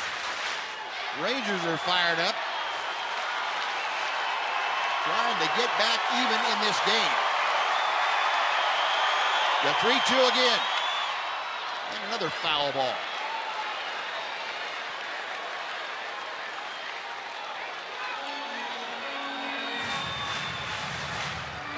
all started rather innocently with Fred Anderson on the mound. The left-hander walked both Adrian Beltre and A.J. Brzezinski. He had to leave due to an injury, and Jesse Chavez came on, got a couple of outs. Up the middle, base hit to center. Kinsler scored. Here comes Andrews. He scored. A 2-run single by Rios. It's a 9-8 game. It's one of the most astounding comebacks I've ever seen. You talk about coming out of nowhere. The Rangers just lighten up. Ryan Cook unable to get an out. All-star closer last year, having a great season, comes in with a walk and two-run singles, and the Rangers now are within a run, and they've got a runner at first base in Alex Rios, who's a definite base-stealing threat. And a couple of good at-bats by Elvis and Alex right there. And you keep pounding inside. A good hitter is eventually going to get one just a little bit on the plate, and Alex Rios did that. Drove it right back through the middle for the 2-run single. John Doolittle.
Adrian Beltre stepping to the plate, and this crowd is absolutely going crazy. Sean Doolittle will face Beltre.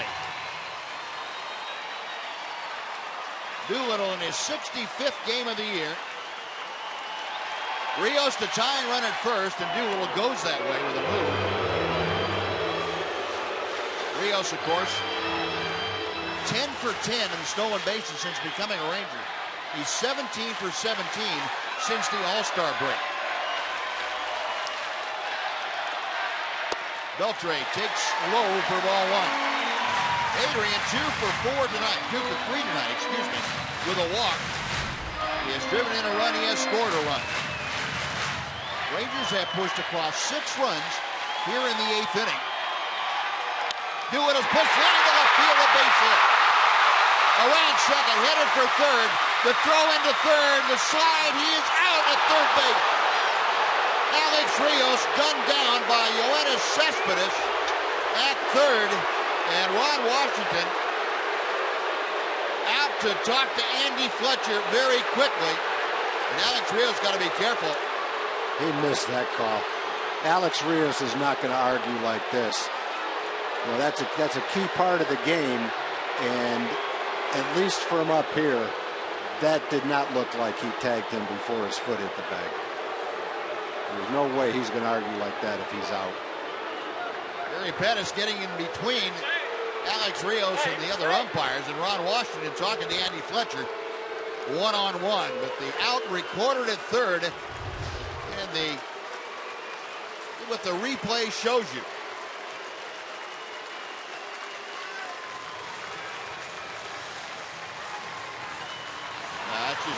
That's an awful call. Awful call, and he was right there in position to see it. In a game like this, and this kind of a comeback, it's a shame to blow that call. Yeah. Well, that's going to stand, but it's really unfortunate for the Rangers. They still have an at-bat left, though. After 8 innings, it's 9-8 Oakland on TXA 21.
Andy Fletcher at third. It's a great throw by Cespedes, but fact is it was a little bit late. And the umpires have a hard job, just like the players have a hard job. And sometimes the players make a mistake, and sometimes the umpires make a mistake. Cespedes has a great arm. He made a great throw, but you're not going to see Alex Rios argue like that unless he has a good argument. And the replay obviously showed that he did. And Alex Rios ejected from the ball game, so Joey Butler has come into the ball game to take over for Alex Rios in right field. Some other defensive changes we'll get to you here in a second. Jason Frazier has taken over on the mound. 1 ball, no strikes to count. And he drops a breaking ball in. It is 1-1. Seth Smith, by the way, is the pinch hitter for Derek Norris.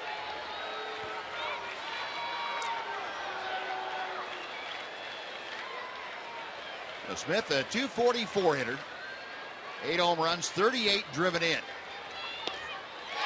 and miss.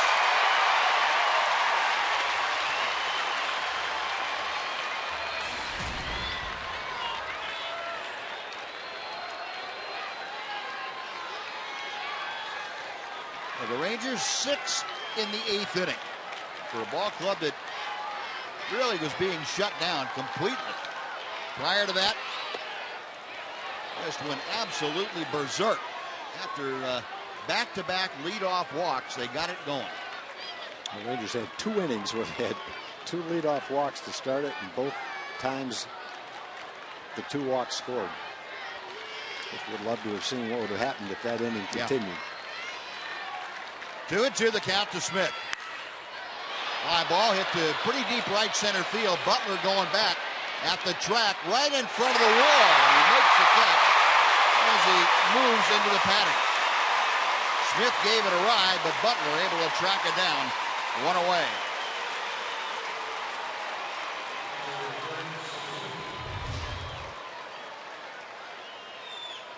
Ball went a lot farther than it looked like it was going to go coming off the bat. Just a couple feet from going into the Ranger bullpen. The one long out. Now Frazier will face Kurt Suzuki. Suzuki 2 for 3 tonight. A pair of singles and a bases loaded walk to account for his RBI.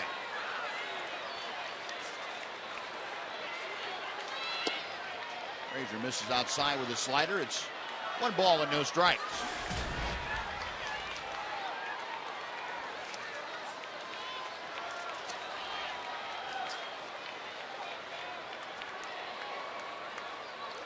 Frazier set. The 1-0 pitch. Knee high strike to Suzuki.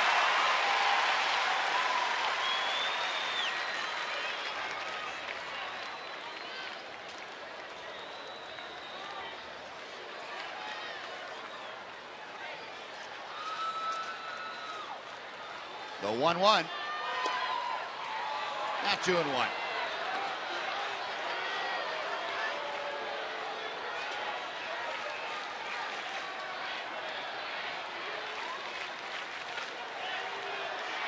Jason Frazier, the 35-year-old right-hander, trying to put up a 0. Let the Rangers come to bat in the bottom of the 9th inning, trailing by just 1. He was falling behind Suzuki, though. 3 balls and a strike.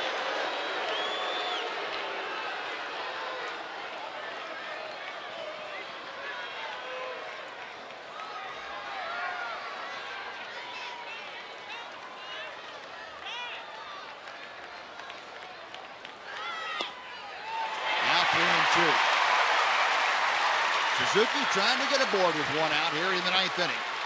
Top of the order, Coco Crisp waits in the on-deck circle. Crowd really into this ball game now. They have seen a furious comeback by their hometown team. Payoff pitch, skied to center field. Martinez started in, has to back up a little bit. The runner's there. That is out number 2.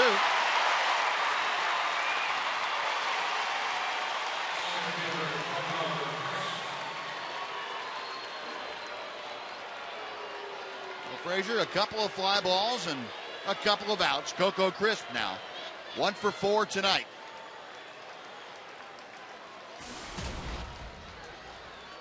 Single back in the 1st inning, a sacrifice fly in the 5th inning.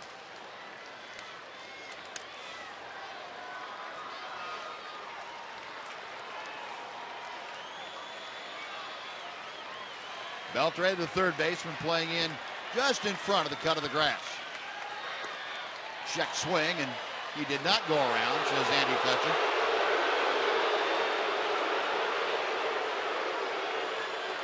Fletcher probably would have gotten booed even if he said he went around. The boot of the crowd after that call at 3rd. Yeah, they've got a tough job.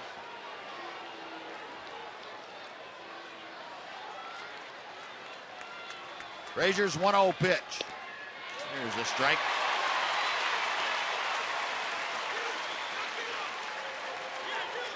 Now Rob Drake over to let somebody on the Ranger bench know that that's enough.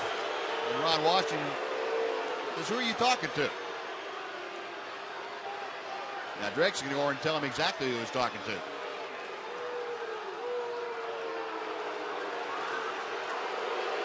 And naturally Joe West has to come down and try and take care of things himself. I think he just kicked Matt Garza out of the game. Yeah, he did. Garza's leaving, and now Ron Washington's going to go out and talk to Joe West. Well, he just found out that he got kicked out of the game. And I think the skipper's going to be next.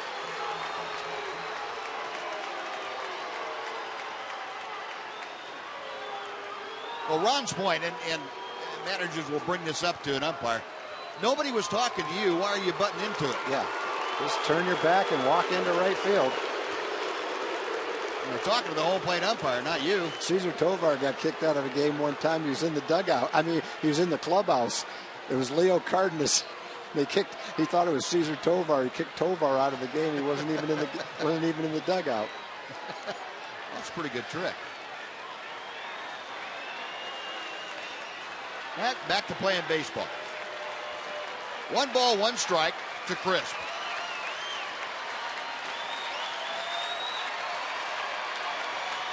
Frazier okays the sign, the right-hander with a high set. And he misses outside, 2-1.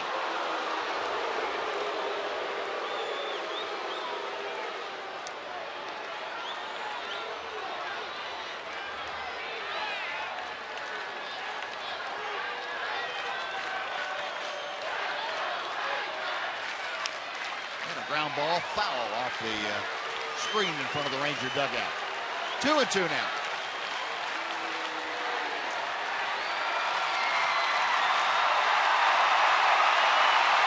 This crowd really fired up now. They would love to see a 1-2-3 inning.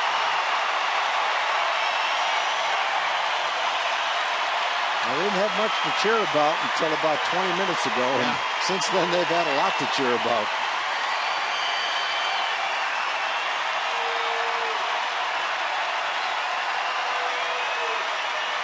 Brzezinski with the signs. And Frazier with a 2-2 pitch. That will run the count full to Coco Crisp. If Crisp is able to extend this inning, Josh Donaldson waits in the on-deck circle, and that's a guy you would rather not have to face in a one-run ball game.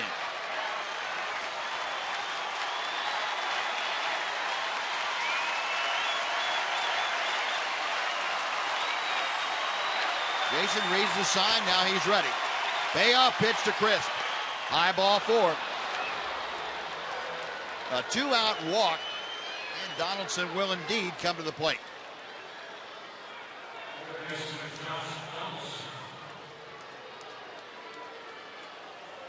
Now, Ranger pitchers tonight have issued 7 walks now.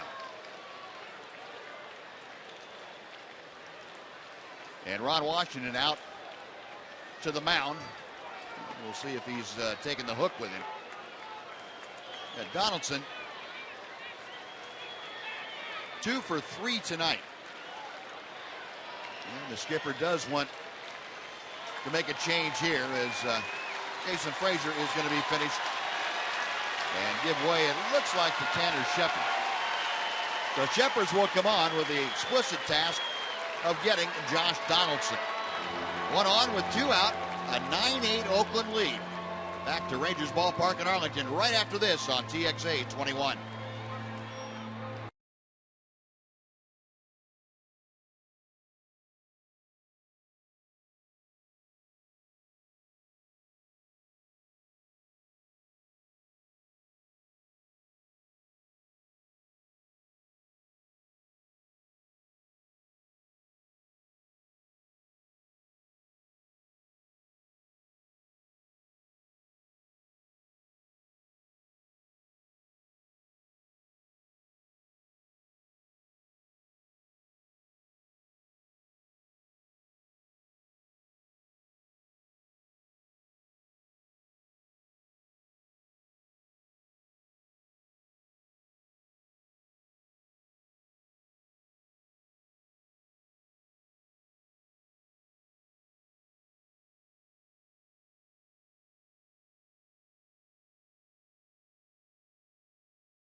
It's up to Tanner Shepard to keep this a 1-run ball game as he enters the game with 1 on and 2 out in the top of the 9th inning to face Josh Donaldson.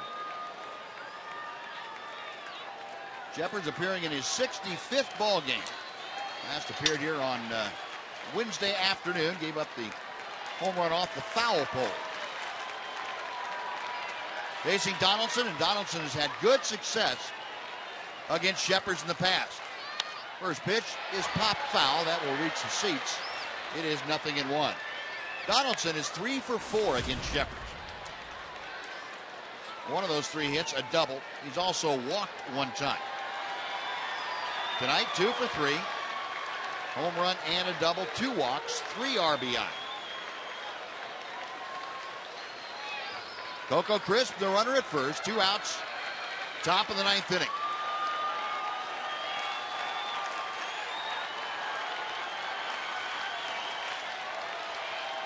Long look to first. Still looking, and now time called.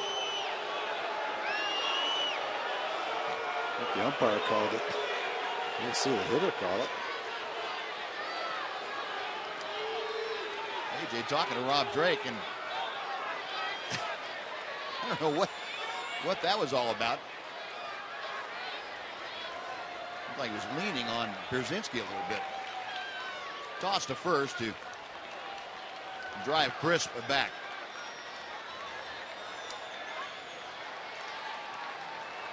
Crisp, 19 stolen bases in 23 attempts. Shepard's okay is the sign. Tanner ready. There goes Crisp. The pitch is high. The throw on the money that got him. That's his best throw of the year right there. Tough pitch to catch and throw. All Kinsler had to do was drop the glove right on Crisp's arm, and that'll do it. No runs, no hits, nobody left. Rangers coming to bat in the bottom of the 9th, trailing 9-8.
Oakland lead.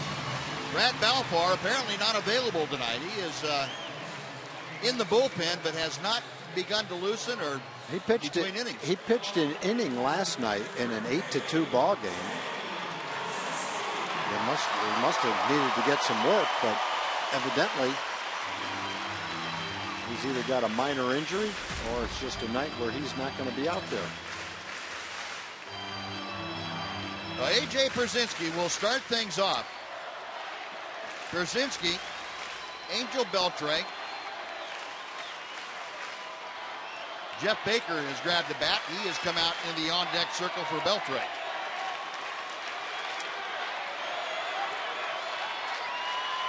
Brzezinski 0 for 1 tonight. Shows bunt and the pitch outside. It is ball 1. A.J. has had a sacrifice fly. He was hit by a pitch and walked.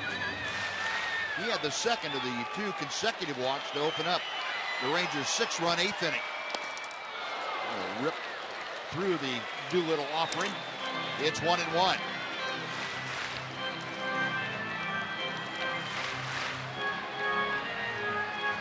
The Rangers given up for dead by many. Came back with an inspired 6-run outburst in the 8th, trying to make the comeback complete here in the 9th. And Brzezinski now down in the count, 1-2.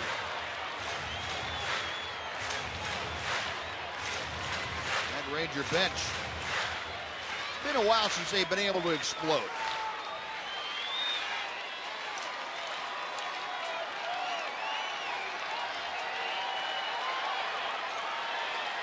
Brzezinski 1 for 3 against Doolittle in his career. Got him swinging.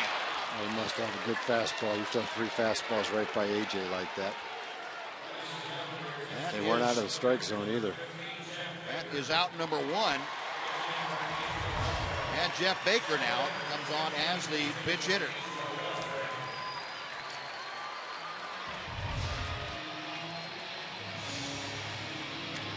Well, Baker will face Doolittle. Baker 0 for 3 in his career against Doolittle. Ranger pitch hitters have been outstanding this year. Big slow breaking ball comes in for strike 1. Pitch hitters are batting .286. That's the best in the American League. Or that's the second best in the league, average-wise. 30 hits are the most in the American League. And Baker now quickly down on the count, 0-2.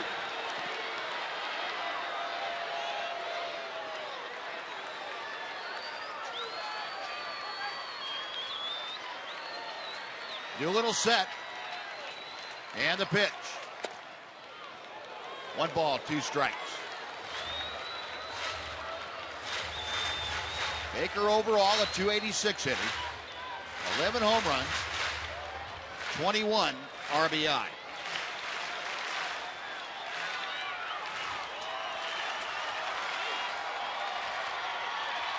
The 1-2. Got him swinging. Back-to-back strikeouts for Doolittle. And the Rangers now down to their final strike. And Jim Adduci, or final out. Jim Adduci was the schedule hitter. He's being called back. Robinson Chirinos will be the pinch hitter. So Chirinos, his first at-bat since being recalled. First few days of September. Chirinos will hit for Adduci.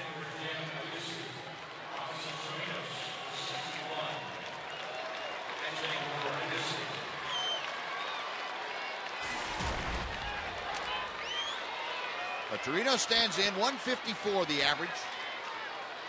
Very limited playing time and a couple of call-ups for the Rangers this year. The first pitch to him is in the dirt for ball 1. Robinson also with the ball club for 10 days in May. And then for the month, halfway through July to halfway through June, I should say, to halfway through July. Fouled off to the right. It is 1 ball and 1 strike. Doolittle has a great fastball. It's a mid-90s fastball usually. And it also looks like he's tough to pick up.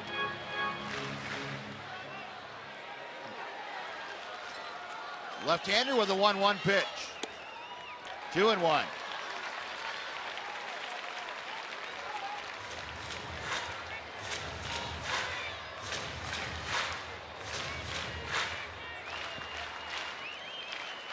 Torino's waiting. And Doolittle's offering. 2-2 now. Well, the Rangers down to their final strike here tonight. John Doolittle trying to close it out. Rangers trying to get the tying run on.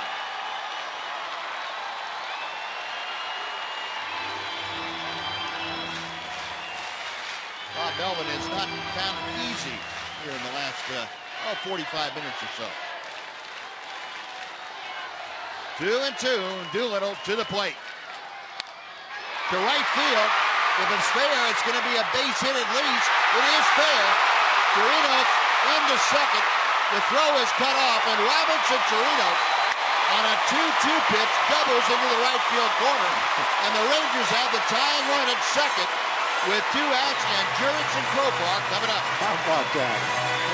That kid sitting on the bench for 4 hours comes up and facing a 96-mile-an-hour fastball, and with 2 strikes on him, doubles down the right field line on a pitch probably a couple inches outside. What a thrill for him, especially if he can come around and score a run right here. Great job by Robinson. Yeah, right there, boy. Kurt Young again going out to the mound. Jurickson Profar, the hitter, and Profar has already had one at bat. He was called out on strikes in the 8th inning. And they got to be talking about the tying run at second, a left-hand hitter coming up next, and how you want to pitch to Profar right here. Rangers going through their bench very quickly. They only have Lance Berkman and Giovanni Soto left. And there is Grant Balfour as he is loosening now in the bullpen. So Profar up there from the right side, not his stronger side. 0 for 1 tonight, hitting .236. And a strike at the knees.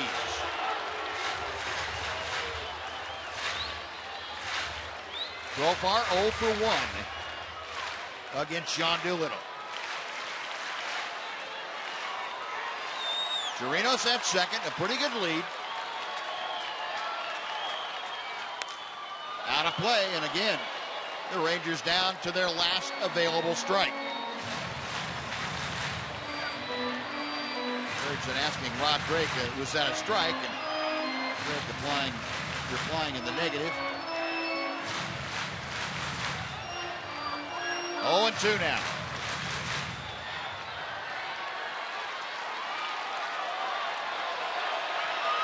September baseball. Nothing like it. Doolittle to the plate. Call strike 3. Profar caught looking at a fastball right down the middle, and that will do it as Doolittle ends up striking out the side. Robinson Chirinos left stranded at second after a key 2-out double, but Profar couldn't pull the trigger, and the Rangers not able to answer more than their 6-run 8th inning. Yeah, in that situation, you can't take that pitch in that situation. And that's a good pitch. It's all the way in the strike zone. Tough pitch. It's coming in there at 94 miles an hour. But it was definitely a strike. No, the A's win it 9-8. We'll be back to wrap things up from Rangers Ballpark right after this on TXA 21.